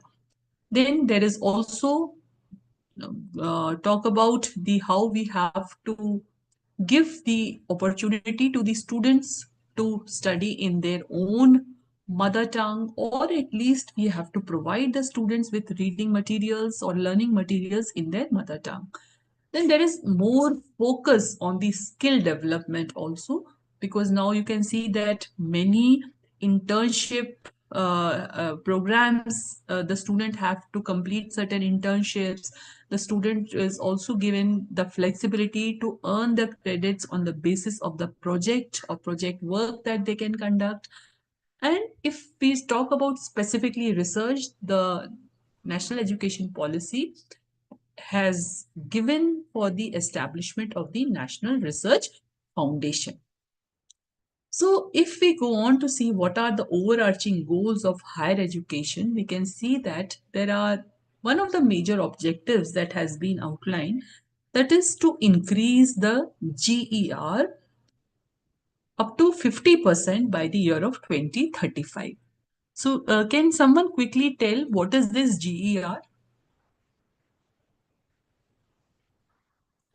Is it gross enrollment ratio? Yes, yes, it is gross enrollment ratio. And what is this gross enrollment ratio basically?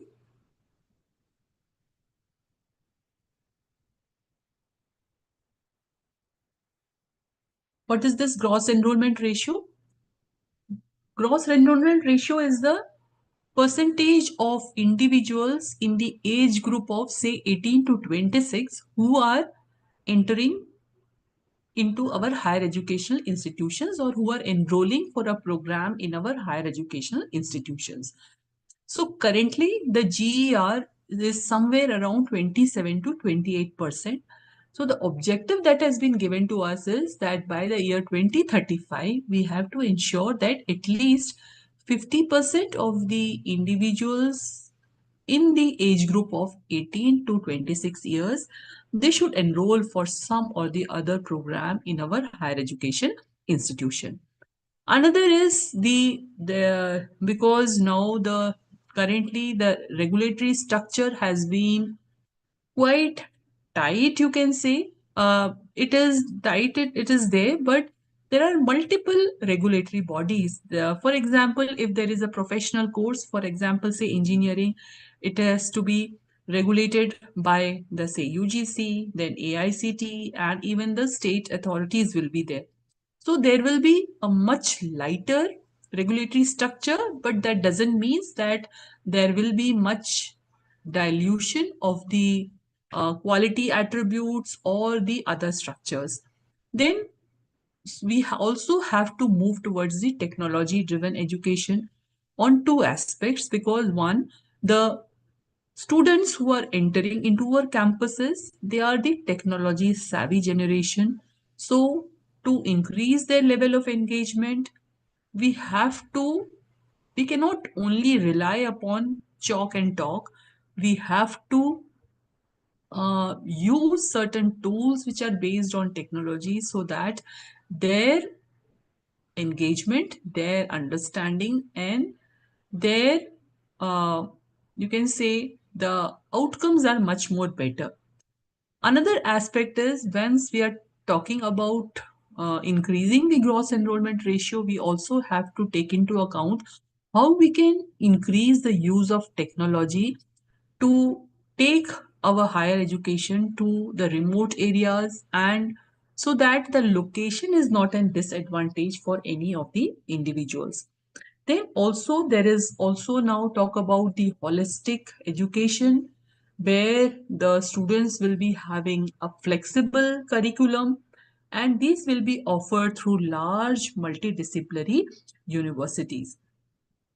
Then also the institutions will be given autonomy, and but this autonomy will be through suitable accreditation. And more higher educational institutions will be offering programs which are offered in Indian languages, or at least they are offered bilingually. So we have to understand one thing, that any great higher educational institutions has 5 core elements. No doubt, one of the major element is teaching and learning, but this is not the only aspect or element that a higher education institution have to provide. Apart from teaching and learning, it also has to involve in research and discovery. It also has to involve in synthesis and creativity. It also has to involve in understanding and engagement with different stakeholders. And one another major purpose or element of an institution has to be that it should have whatever knowledge creation is taking place, or whatever learnings that the students are acquiring, that should be useful for the society. So here comes the aspect of service and outreach activities. So coming to the research, now I would like to know from the participants, like, what do you think, what is research basically?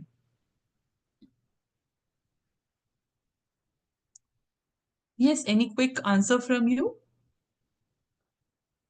Or observation? It is not an answer. I'm looking forward to some observation from you. I hope the participants are there with me and I'm audible. Yes, ma'am. So what is this research basically? For me is to study what already exists and what new perspective I can develop for that issue. If anything new can be added, it can be called a research, or if existing issue is clearly understood for the benefit of personal understanding or for the society, That is research for me as of now. Yes, yes, very good. Like which discipline are you from, Dr. Vani? English humanities. English humanities. Okay, that is a very good take that you have shared with you. Anyone else would like to share something? Ma'am, systematic investigation for a new conclusion. Yeah, yeah, it is a systematic investigation, right? So, whenever we are talking about research, research is a very systematic investigation. And in this process, we are creating new knowledge, or sometimes we are also using the existing knowledge in a new and creative way so that we are able to generate new concepts, new methodologies, or understandings. And sometimes what happens is we may be synthesizing or analyzing the previous research to such an extent that it may lead to new or creative outcomes.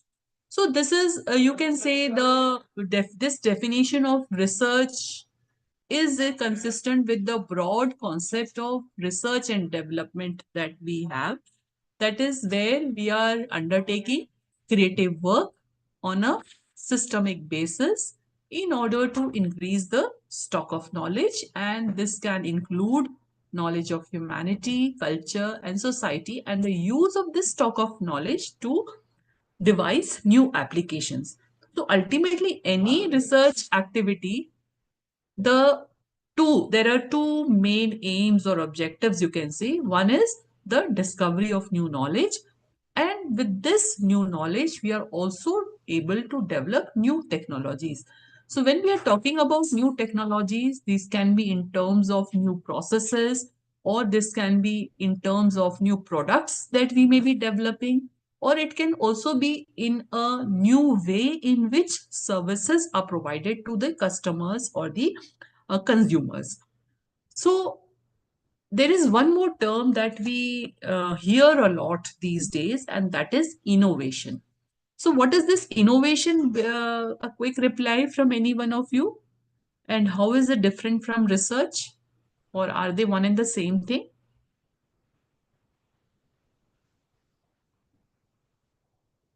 There is so much being talked about innovation.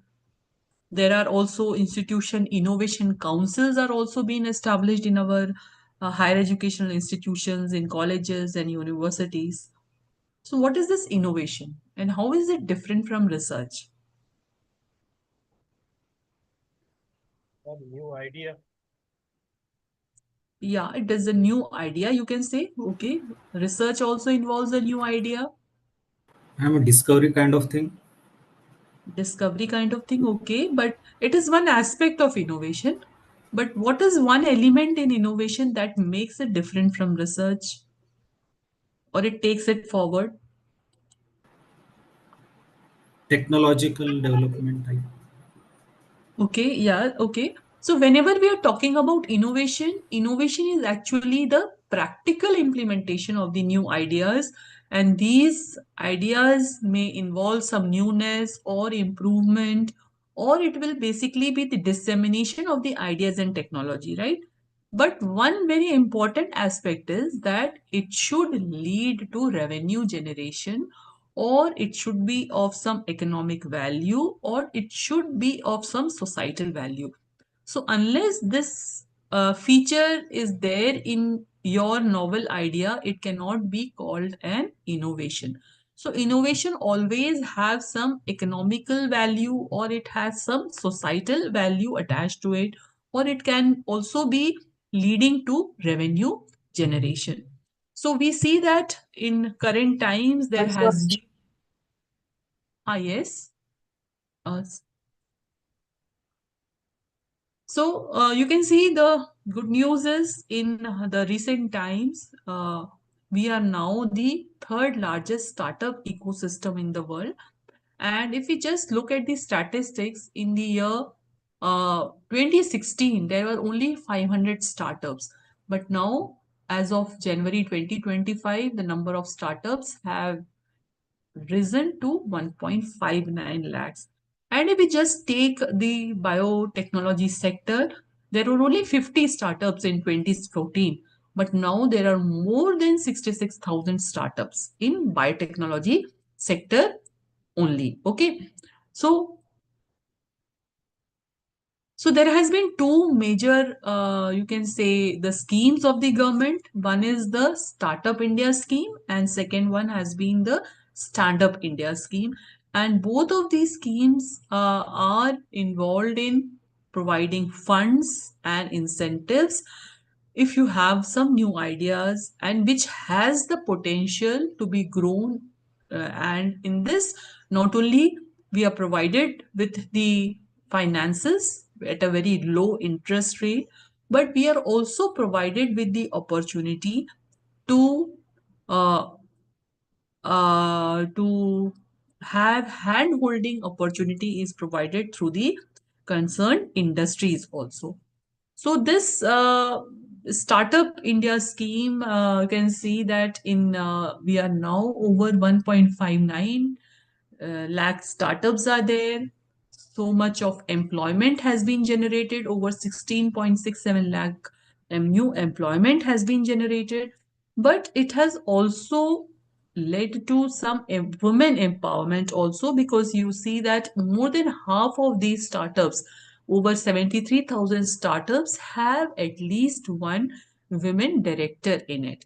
And this stand up, another scheme that I was talking about, that is Stand Up India scheme. And this Stand Up India scheme is basically for the underprivileged sections of the society, whether it is the women entrepreneurs or the entrepreneurs from the SC/ST communities.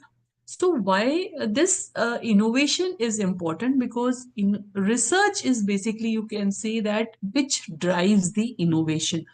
And if you take any innovative idea is there, and if you compare it with a seed, or you can see that if when we are planting a seed, we require that the ground has to be prepared. And this is what the education provides us with. So education prepares the ground for innovation.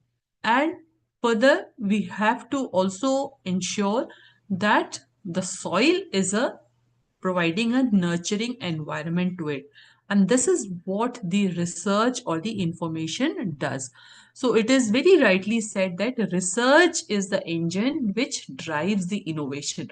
So the nurturing soil is provided for an innovation to grow, that is provided through the research.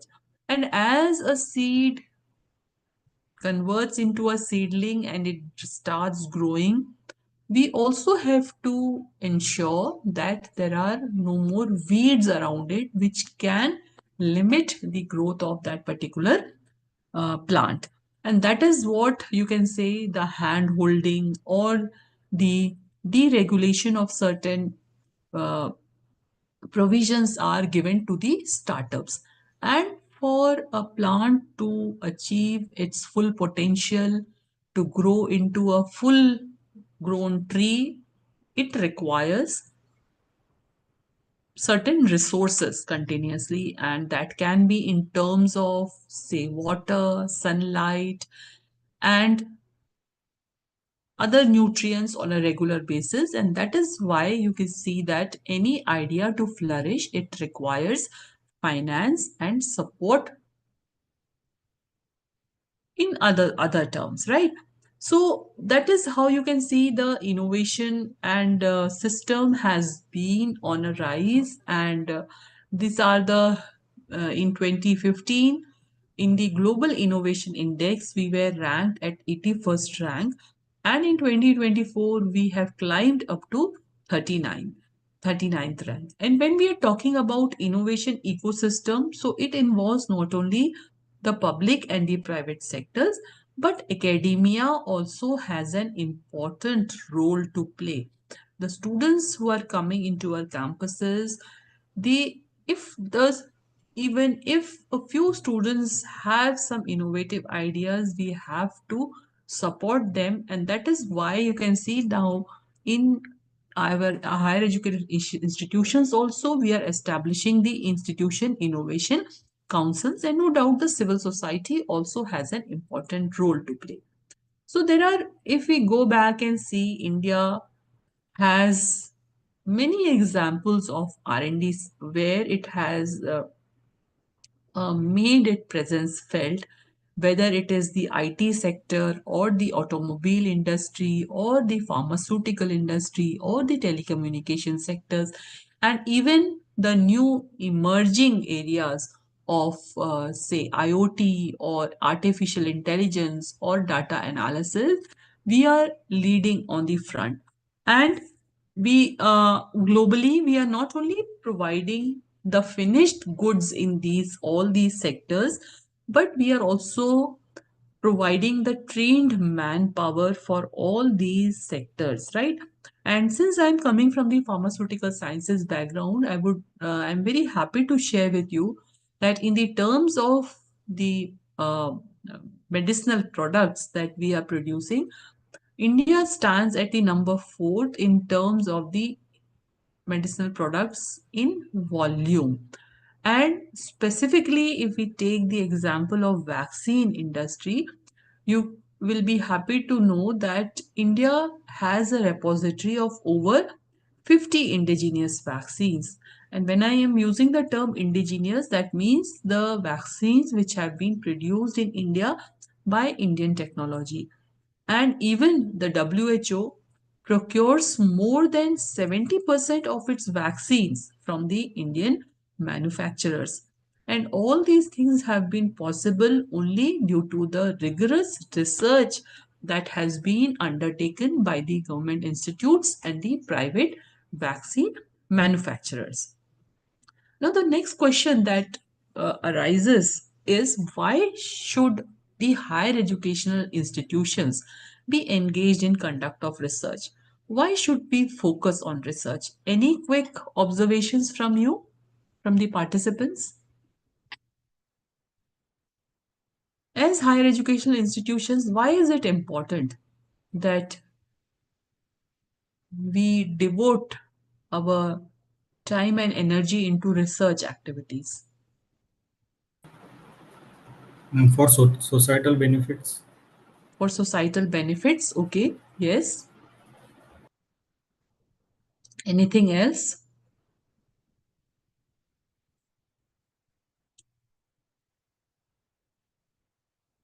Yes, there are over 70 participants, right?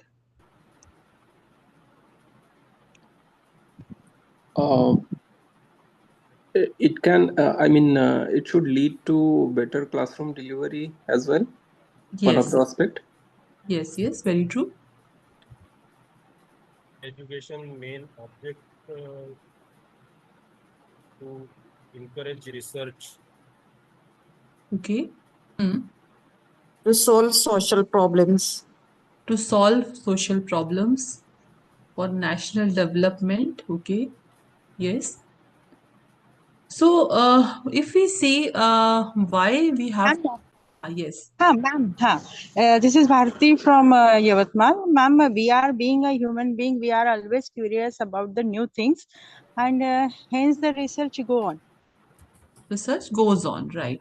So, as you said, we want to expand the knowledge, right?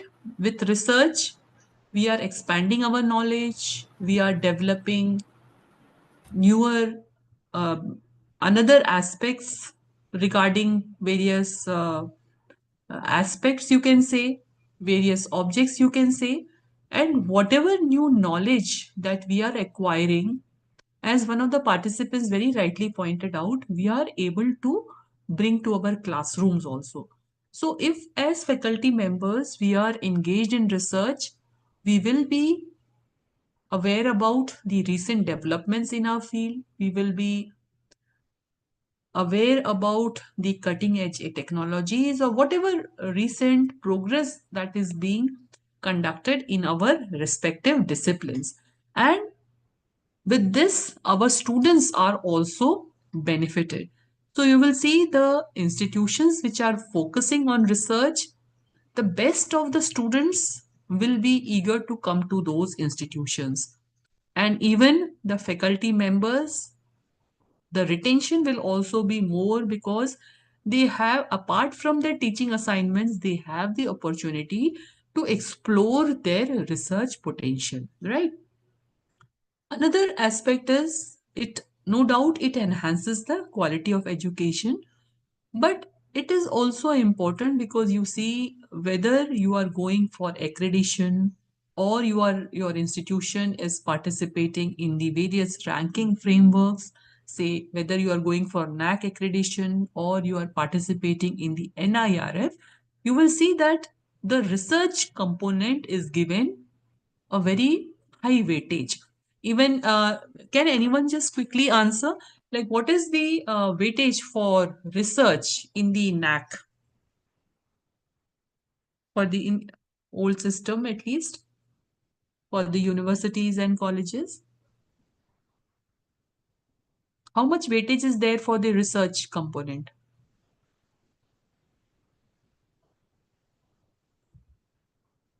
For universities, it is almost 25% weightage, right? Because when you are talking about research, it is measured in terms of how many research scholars are enrolled in your institutions, how many PhDs are awarded, how much research funds that your institutions have been able to procure, or how many publications you have come out, what are the number of patents that have been applied for, granted. And you will see that the institutions which are focusing on research, they will be automatically having a higher grades. They will also be ranking higher in the NIRF ranking.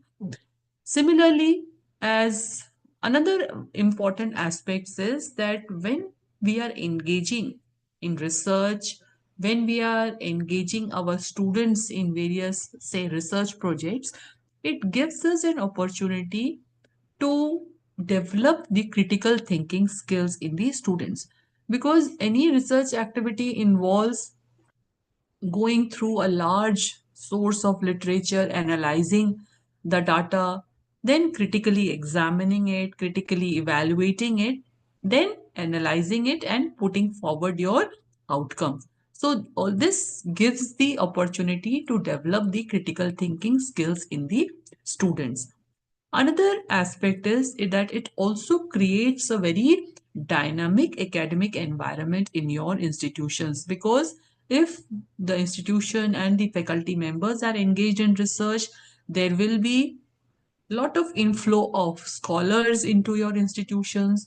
The scholars and the your institution from your institutions will be moving out, they will be attending various conferences where they will be presenting their research work. So this creates a very dynamic and thriving academic community in your institutions. And also it also leads to groundbreaking discoveries as well, which can further support the innovation ecosystem. Sometimes every year you see that these Nobel Prizes are awarded, and majority of the researchers or the scientists who are being given these Nobel Prizes, they are coming from some or the other higher educational institutions.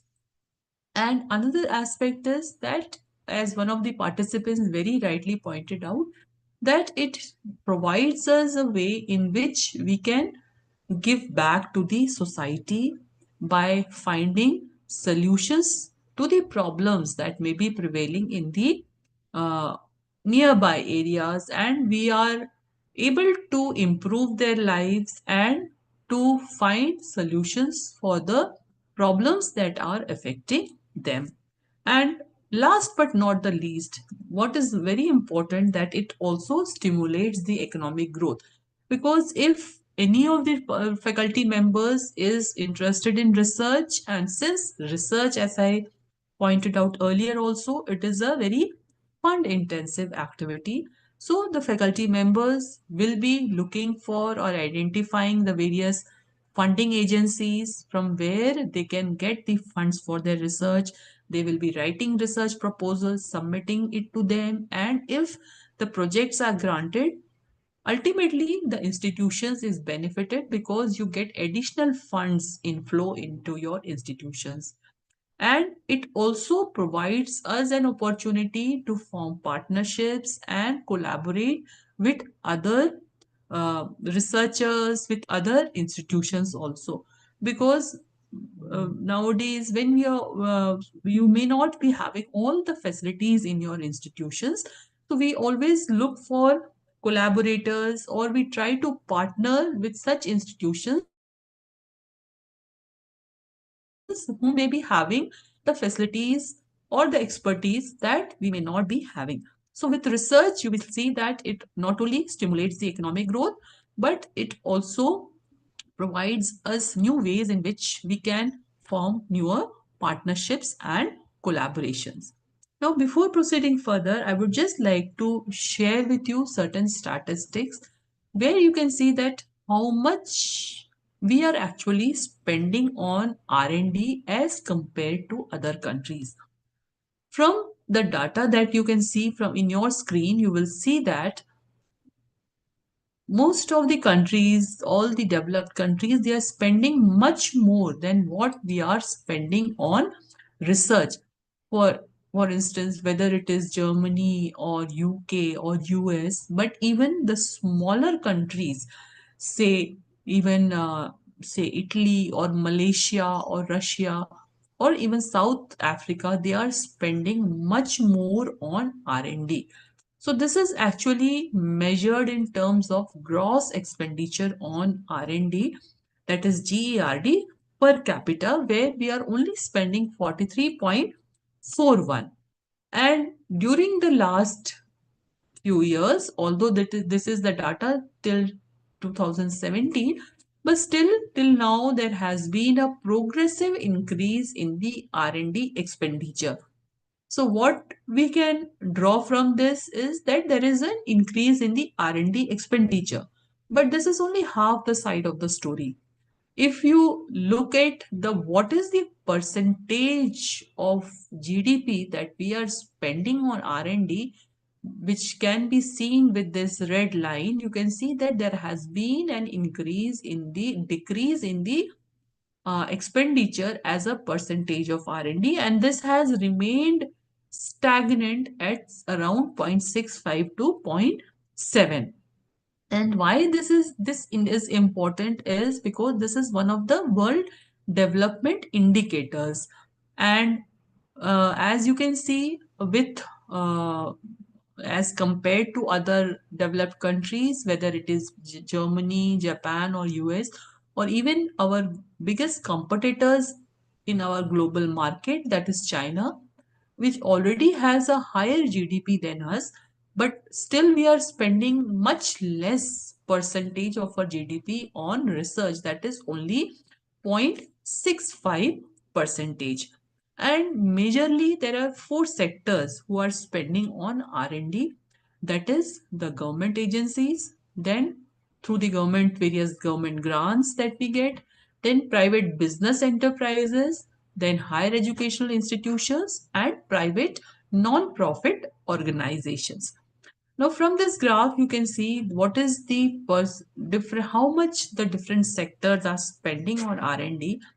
And if you closely look at this, you will see that our dependency in India, our dependency on R&D for R&D funds is too much on the government agencies. So we are whatever spending that we are doing on R&D, that is solely on the basis of majority is through the government funds. That is 56.1% of the funding comes through the government funding agencies. But as compared to that, if you see the other countries, you will see that the government contribution is much less. And here we can see the private business enterprises, their contribution is also much less than what is there in the other countries. Then higher educational institutions, we are also spending, contributing much less for the R&D. And the private non-profit organizations, their contribution is almost negligible. So this gives us, or this shows us some opportunities also, like how what are the various agencies which we have to leverage, or which have to be uh, encouraged to contribute more to the R&D, that is private business enterprises, higher educational institutions, and the private non-profit organizations. And also the whatever R&D budget that is there, that is also sometimes lopsided. You can see that the majority of the funds goes for the space research and the defense research, and no doubt due to this we have fared much better, and we have come out with many innovative technologies also in all these sectors. But somehow the other areas, there is a paucity of the funds for the research uh, activities. Now, what is NEP saying about research? NEP very categorically states that research and innovation, these are the important aspects to enhance quality of education.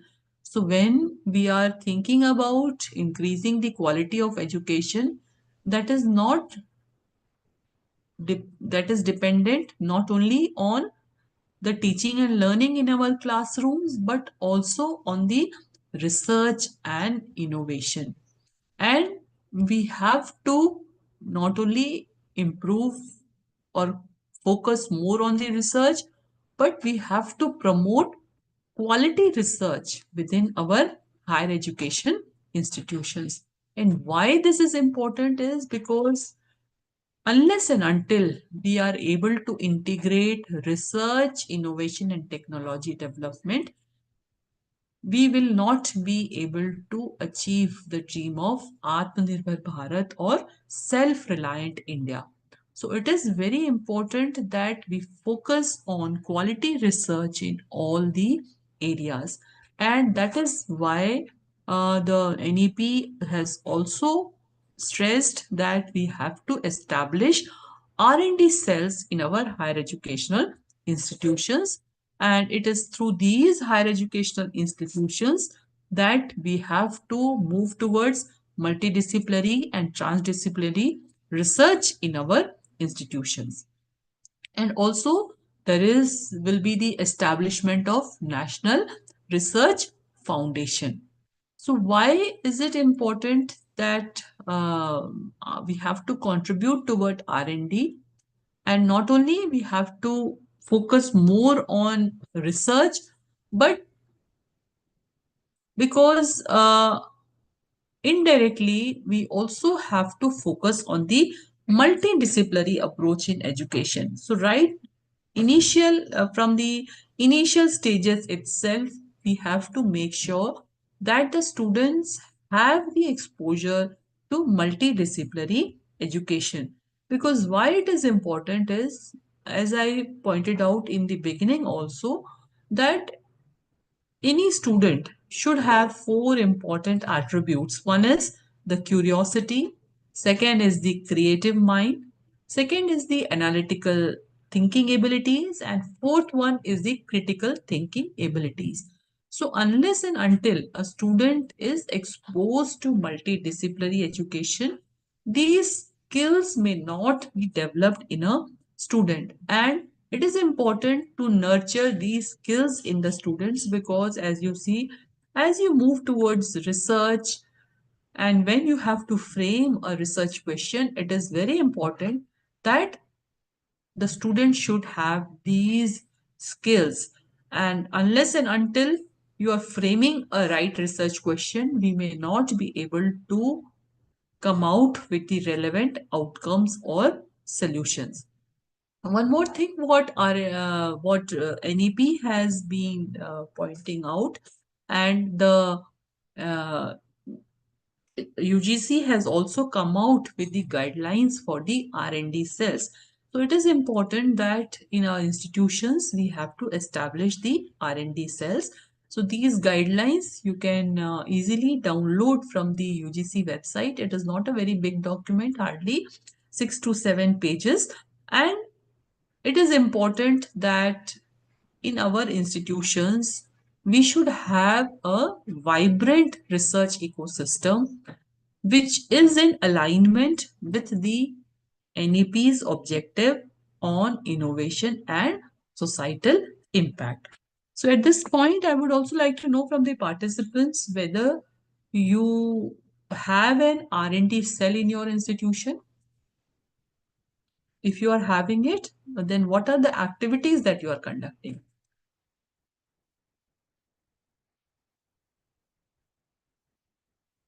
Yes, please.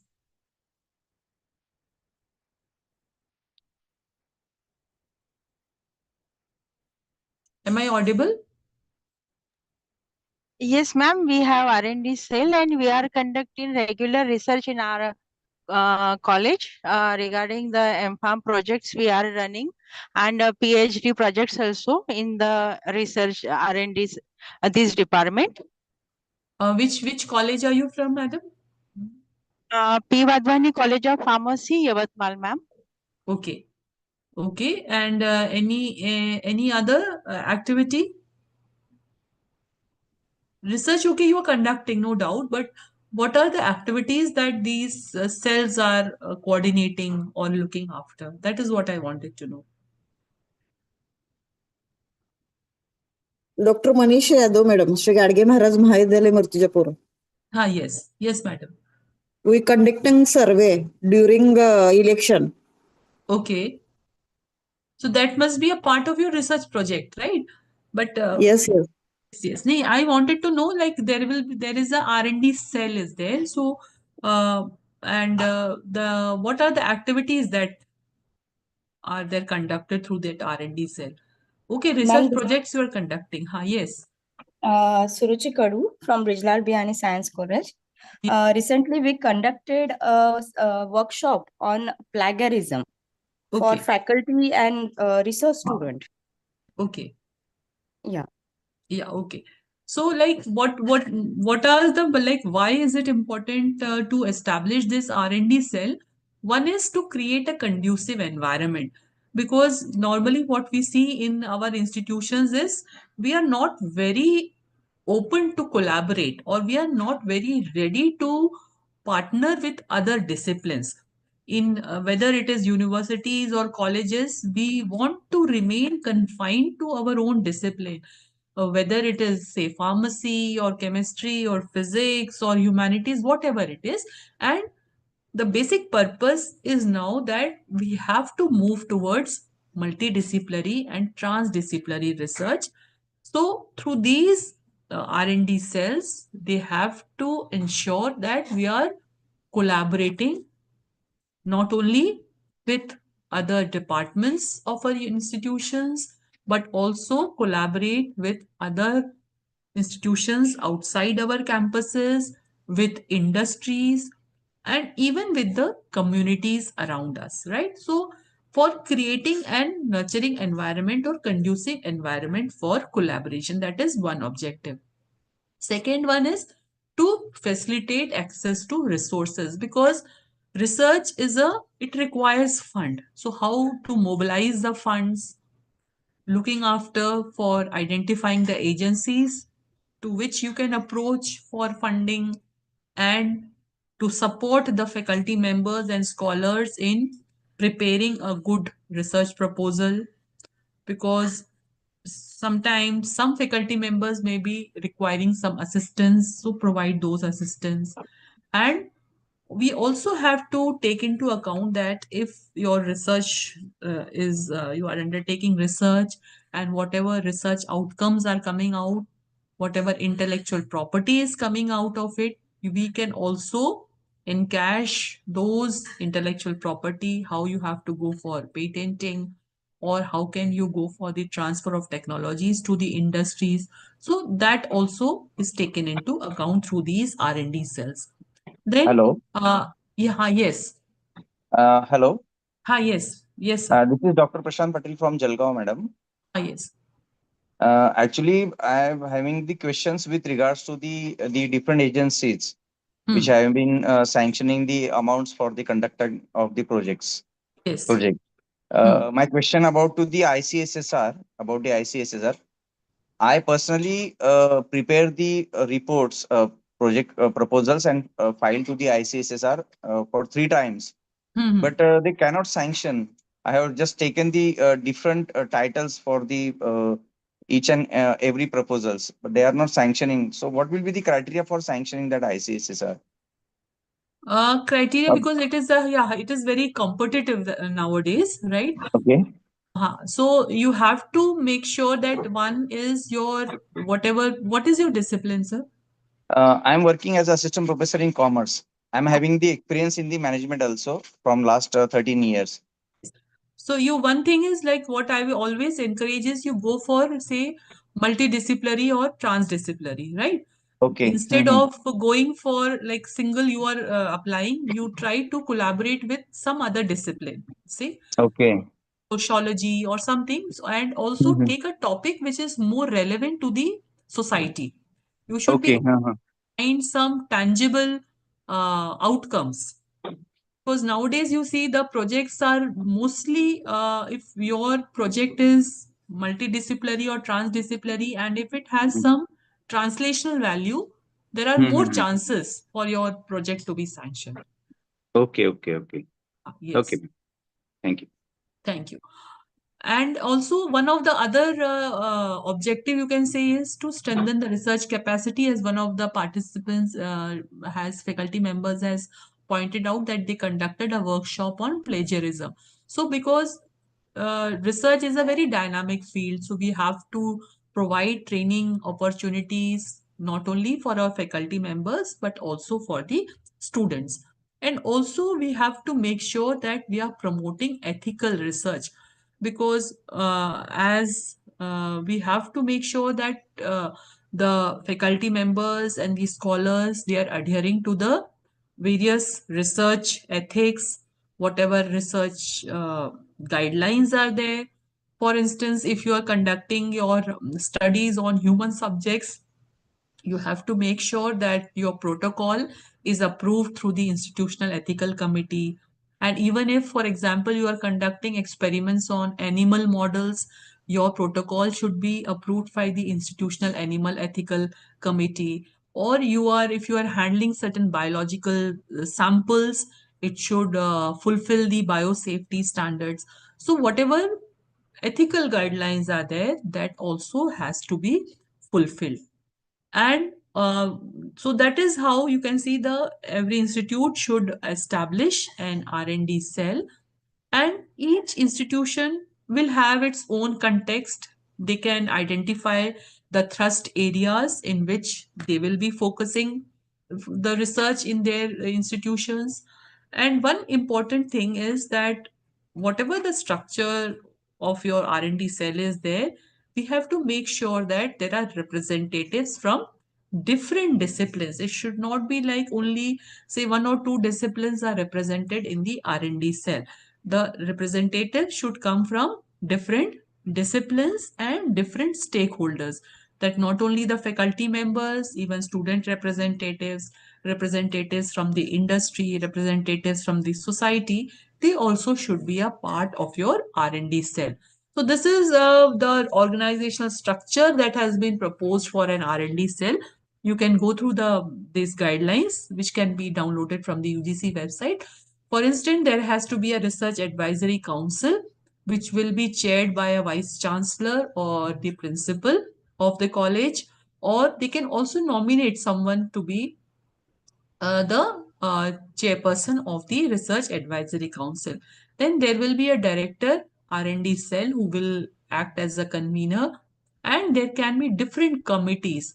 For example, one committee will look after the finance and infrastructure, one committee will look after the research programs and various policy development for an institution which are related to the research. There has to be a research policy, there has to be a plagiarism policy, there has to be a code of research ethics in your institution. So this committee will look after this.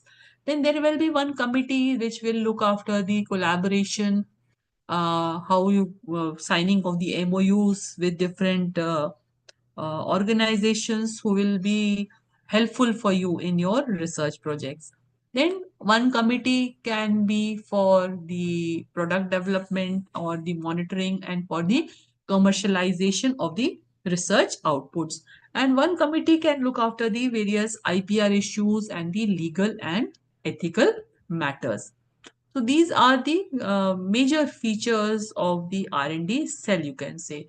And last year itself, what was proposed in National Education Policy, that is an NRF will be set up. So this Anusandhan National Research Foundation has been established last year, and the major aim of this foundation is to seed, grow, and promote R&D to foster a culture of research and innovation throughout India's universities, colleges, research institution, and R&D labs. So this the fields that has been identified, they include the your natural sciences, including mathematical sciences, engineering, technology, environmental and earth sciences, health and agriculture. But that does not mean that the humanities and social sciences are not included in these for the research proposals that may be submitted to ANRF. So if your research project is something which is promoting scientific and technological interfaces at the society level, we can also have the collaborators from the humanities and the social sciences as well. Now, the next question arises is how can we reform the research in our higher education institutions? So, one of the major ways is to partner or collaborate, because as institutions, we may not be having all the necessary infrastructure or the expertise, and which can be fulfilled by partnering or collaborating with some different organizations or institutions. Second is we also can encourage student research programs. For example, now with the National Education Policy, when we are moving towards the 4-year undergraduate programs. So earlier only the professional courses, say like engineering or technology or say pharmacy, they were only 4-year courses. Now all the other courses will be the 4-year undergraduate courses, and in the 4th year, if the student wants, they can earn the credits through certain research projects. For example, if the student after 3 years they are scoring above 75% marks, they will have the option to take up certain research projects to earn their credits. So now even undergraduate students will be involved in research projects, right? So there will be more of your research manpower will be there for engaging in the research. So undergraduate students can also be encouraged to enroll for research programs. Then another way is by offering research and teaching assistantships to both graduate and undergraduate students. So in this way, these students, they will not only be supported economically, the needy students will be supported economically, but while they are working on these research projects, say as research assistants, they will be gaining experience on the various research areas. And also, we will have to update our libraries and databases, because unless and until the students have access to latest information and latest resources, it will not be possible to carry out cutting edge research. And for that, we will have to update our libraries and databases. And early this year, the government has introduced this One Nation, One Subscription scheme. Have you heard about this One Nation, One Subscription? And what is it about? Yes, it is about the access for the journals Yes, or because research publications. yes, because as researchers, we have always felt that whatever research journals that we are referring to, if we want to download the full paper, either the institution should have the subscription, which normally the fees is very high, and it is not possible for the institutions to subscribe for all those individual journals. So with this One Nation, One Subscription portal, now over 1.8 crore students, faculty and researchers from the 6,300 institutions, we will be having digital access to the scholarly research articles and journals, and this will be managed by the InflibNet, which is an autonomous UGC center. So through this portal, you will see now there is more the access to resources is also very easy for us. My question is when it will start now? Yeah, it has already started for some, yeah, because this, if your institution have access to InflibNet, it can be Yes, yes. accessed. Yeah. Okay, okay. So I just wanted to share with you, like the university where I am in, that is the state university, and as state universities, you always do not have much funds for your research, right? But all through the years, our faculty members have been applying, and they have been getting the research grants through different sponsoring agencies and also under different sponsoring schemes. For example, last year we got a PERS grant of over 10 crores from under DST PERS. Then also under PM Usha, also 20 crores we have received last year. And with all these funds, we have been able to generate state-of-the-art laboratories in our institutions, which have many high-end instruments and facilities in our institutions. So sometimes as faculty members in higher educational institutions, we feel that there is hardly any connection between teaching and research. But we have to accept that the teaching and research are highly connected to each other, and the modern universities were founded on these principles, that these will be those centers where there will be connection or interconnection between teaching and research. Because when we say that we have to take both of them together, teaching and research, there will be critics among us who will argue that teaching and research, they are mutually exclusive, and they are irreconcilable, or we cannot focus on both of them together, because many of us who will be more interested in research, they would like to devote more of their time into research, and for them sometimes teaching assignments may seem like a burden. But on the other side of the spectrum, there may be many of us who may not want to go into research, and for them, it always becomes an excuse that because I have so much of teaching load, so many assignments are there, that I am not able to focus on research.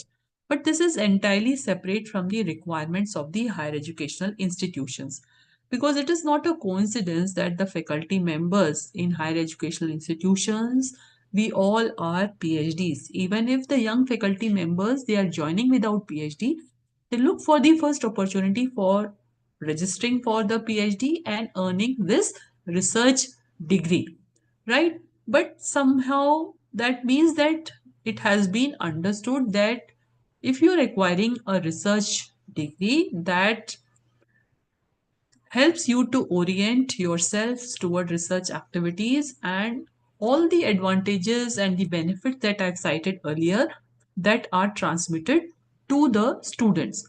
But somehow we see that there is a disconnect between teaching and research, but there are many ways in which we can integrate teaching and research in our classrooms, because both teaching and research, these are based on pursuit of knowledge, both are based on curiosity, and both are based on rationality.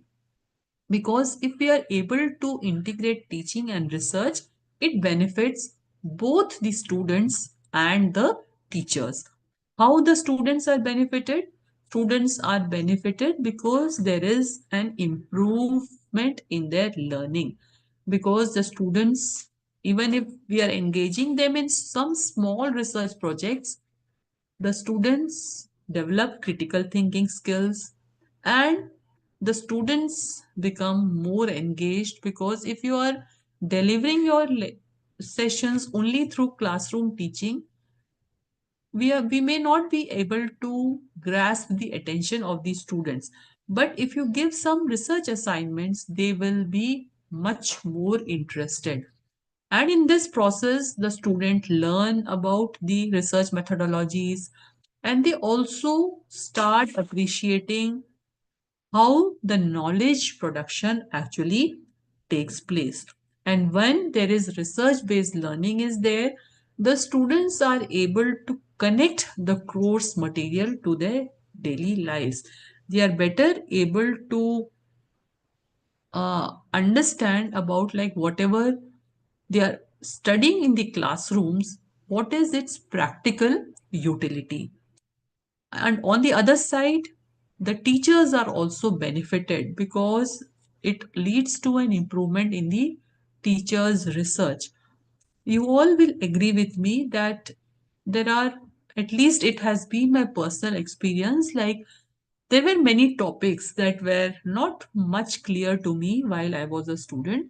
But during the years, while I have been teaching those topics year after year, I have gained much more clarity on those some difficult topics, you can say. So, similar is the case with the research thoughts also. So, while we are explaining it to the students, our own research thoughts gets more clarity. And while we are preparing the students for their research projects, we ourselves have to go through the recent literature, and this helps us to see the bigger picture in our own research area. And while the students comes to us with their queries, while we are answering the queries of the students, our own research gets newer directions. So in this way, you can see that when we are integrating teaching and research, both student and teachers, they are benefited. So how can we connect teaching and research? Teaching and research can be connected through some small initiatives on our part. For example, during our routine lectures, we can devote some, say, some 4 or 5 minutes where we are introducing the students to the research topics in whatever theme that we may be discussing on the class on that particular day. We can share with the students what are the current research findings or what is the current progress in that particular area, or we can discuss with the students like what are the challenges and implications of that particular topic or that particular theme. Similarly, we are also, as a part of the academic fraternity, we are also invited to a number of, say, conferences, or in the present times when there are so many online programs are being conducted, whether it is webinars, we can showcase the research that we are conducting. And even if we are not invited, there are so many platforms where we can publish our videos or we can make our podcast to give a glimpse about the research that we may be undertaking. Similarly, we can also plan out certain seminars for the students where we give beforehand certain topics for the students, where students come prepared and they present it. And during this process, there will be some discussions among the students. And this encourages the critical engagement of the students. Similarly, the tutorial sessions that we are having, in the tutorial sessions where we are interacting with a smaller group of students, so we can provide guidance to these students or individual students or small group of students on their particular research assignments. and we can mentor the students as per their research interest. For example, sometimes in a classroom, even one or two students may be interested in some research. So we can use this time of tutorial sessions to mentor the students as per their research interest. We can also plan out certain workshops for the students. In our institutions, we may be having certain, say, instruments or equipments or certain softwares which are normally not covered in their, say, syllabus, or we are not in their practical sessions, or which may not be covered in their curriculum, but these may be important. So what we can do is we can plan out certain workshops where we can provide hands-on training to the students on these equipments or in these certain softwares. And also we also always have these online platforms through which we can share the materials, research materials, or research literature with the students. We can communicate and interact with the students and uh, answer the queries of the research topics to the students, because we may not be having much time to have face-to-face interactions with the students in our packed schedule. So we can always use these online platforms to share or communicate the things with the students. But it is very important that whatever research areas that we are identifying, they should be in alignment with the local, national, or global priorities. Because as I said earlier also, it is very important that whatever areas that you are selecting for the research, it should have some benefit for the society, and it should also have the potential for interdisciplinary or genuine partnership with others, and it should come out with some benefit for the society as a whole. So that is how you can see that nowadays we are moving from disciplinary to multidisciplinary research. In disciplinary research, whatever research is being conducted, that is only within one academic discipline. We are setting up a goal which is within the confines of that discipline, and in the process we develop new disciplinary knowledge. But when we are involved in multidisciplinary research, there is a thematic umbrella under which we may be conducting the research, and different disciplines set the goals under that thematic umbrella, and they do that particular part of the research work. Nowadays, there is also something called as participatory research. In participatory research, we have not only the academic partners, that is, not only academic knowledge is taken into account, but also the conventional knowledge that may be existing in the society. So here we have both the academic and the non-academic participants, and here there may be knowledge exchange may be taking place, but that may be without any integration. And when we talk about interdisciplinary research, here you can see that all the boundaries of disciplines are broken. So here the knowledge is being developed across the disciplines, and we are developing an integrated knowledge, and we are taking from different disciplines, and we are also contributing to all the disciplines. But the best part is the transdisciplinary research, which is crossing the disciplinary boundaries also, and also the sectorial boundaries also, that there is no boundaries between the academic and the non-academic or the conventional knowledge. So we are taking from the society whatever knowledge is being developed that is useful both for the academics and for the society.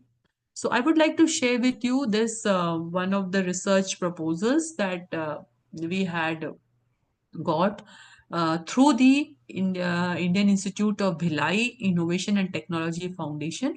Our university has received a grant of over 2 lakhs on 4 different projects. And in one of the projects where I am associated with, where we are working on development of cost analysis based tools for enhancing the accessibility of medicine in tribal population of Chhattisgarh. So since this is truly a transdisciplinary team, because we were working identified the cost analysis based tools, so we have one co-PI from the economics department. And because we are talking about accessibility of medicine, so there are four of us from the pharmaceutical sciences background. And because we are dealing with the tribal population of Chhattisgarh, we also have a co-PI from the sociology department. And at the end of it, whatever data that we are collecting, we are also looking forward to developing a mobile app. So we also have a co-PI from the computer sciences department. So you can see that with this project, we are trying to solve a problem that is the tribal population is facing regarding the accessibility of affordable medicines. So this is just an example how you can collaborate with different disciplines and come out with a research proposal which have better chances for its approval. Now, as I end, I would just like to share one small video with you. I think with this, it will be much more, you will appreciate why it is important for us to go for the transdisciplinary research.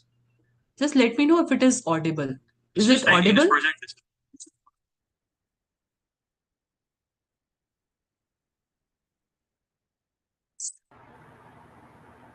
No audio, madam. Okay, I will just try to.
Is it audible now? Sustaining this project is a research project in this basic. Project brings together different organizations and networks.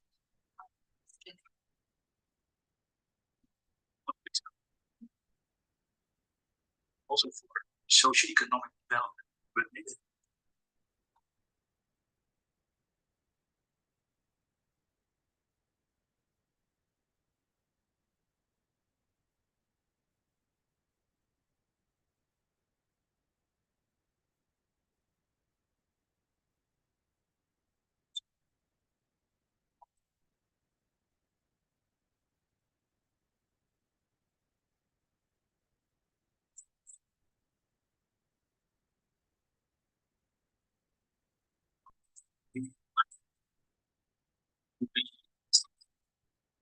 And maybe I'm not right on.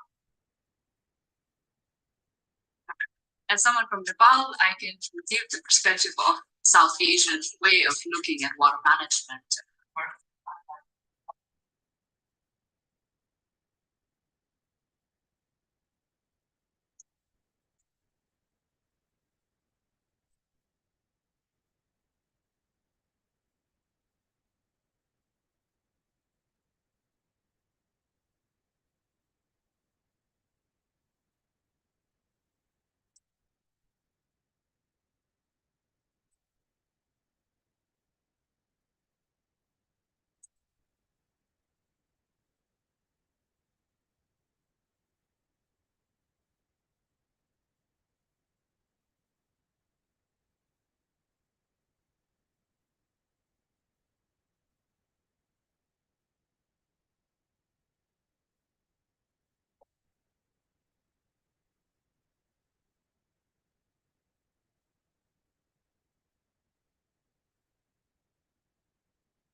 transdisciplinary studies because our problems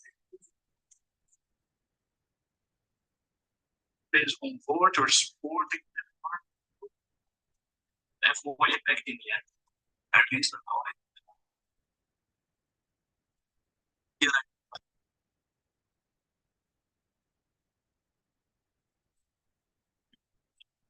basically.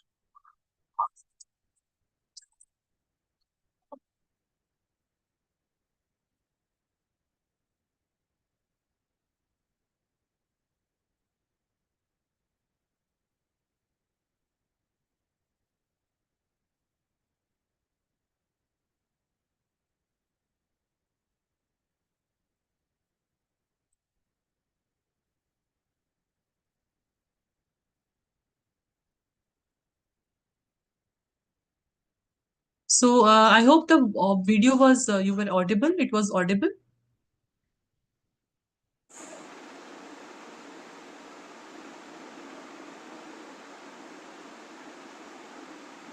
Couple of part, ma'am, of the video is reaching.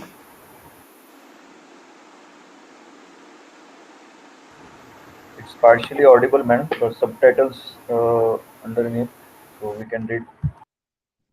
Okay. So like now you can not much hear that why interdisciplinary approach is important, because whatever complex problems that we are facing, all these problems are multifaceted and no single discipline can fully understand and solve these problems. And also, when we are talking about promoting innovation, when researchers from different disciplines come together, you get better new ideas and which might not have been possible if you are working in isolation. And also the quality of research also improves because each discipline brings with it a range of methodologies or data sources or analytical tools. So the research quality also increases, and we are also able to bridge the gap between theory and practice. We are our perspective also widens because sometimes when we are in a particular discipline, we have a narrow understanding about the things and we may not be able to see a problem from a different perspectives. But when people come together from different disciplines, it gives us a newer or comprehensive view about any problem. And the most important thing is it also increases the funding opportunities, because nowadays government agencies or private foundations or other organizations, they support research which are able to address the complex societal challenges. So this is all that I have to share with you. And if there are any questions or queries or any observations, I will be more than happy to take those. Thank you, ma'am. Thank you so much. Participants, the forum is open for discussion. If you have any queries or the question or some kind of observation with regards to this session, you can please note down here easily.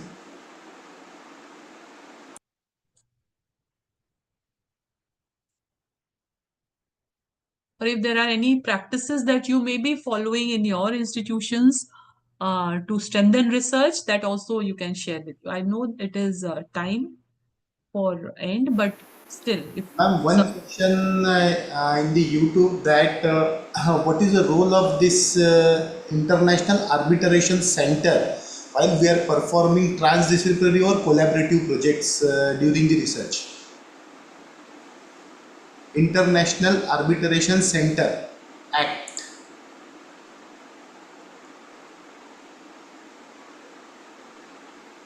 Sorry, ma'am, you are not audible, ma'am.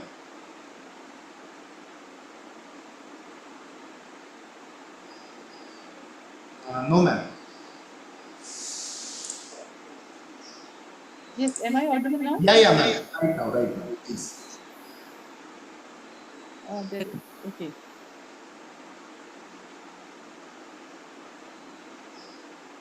Yes, I just said that I will just get back to it. I'm not aware about that center that has been pointed out. Okay. Yes, is there any other question?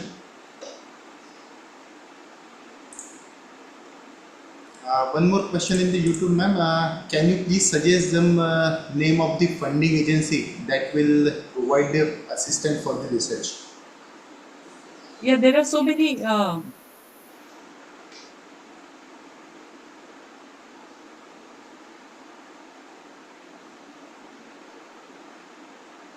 Yes, there are so many agencies are there. Whether we talk about DBT, it depends upon what is the uh, specialization of the discipline. But like you can explore for the ANRF is providing these days facilities are there.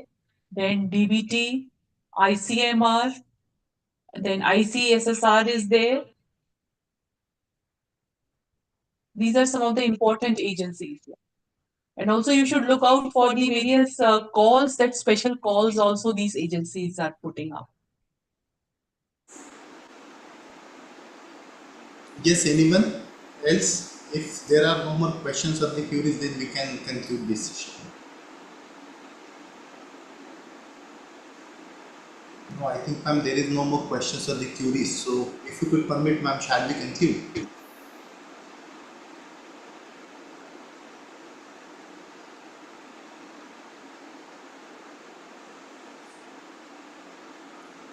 So, on behalf of all the organizers, it's a privilege to extend my sincere gratitude towards Professor Preeti Suresh, ma'am, for such an informative and deep understanding session towards this research and development. Ma'am, you have broadened our understanding towards this transdisciplinary and interdisciplinary research, and definitely whatever maybe inputs you have provided during this session, we will inculcate in our institution and our faculty and our among faculty members. It will be really benefited for us if you have shared whatever maybe the thoughts you have shared here, that will be a little bit implemented in our institution. And in the recent era, there will be a very much important issues such like as research you have mentioned here, and definitely that will be implemented in a couple of days or couple of time in our that will be addressed to our societal challenges that we have faced. So I once again extend my sincere thanks to you for your precious time and thought-provoking session here, and with the kind consent of Professor Suresh, ma'am, I would like to declare that this session will be over here. Thank you, ma'am, thank you so much, and thank you one and all. We will meet tomorrow. Thank you. Thank you, ma'am.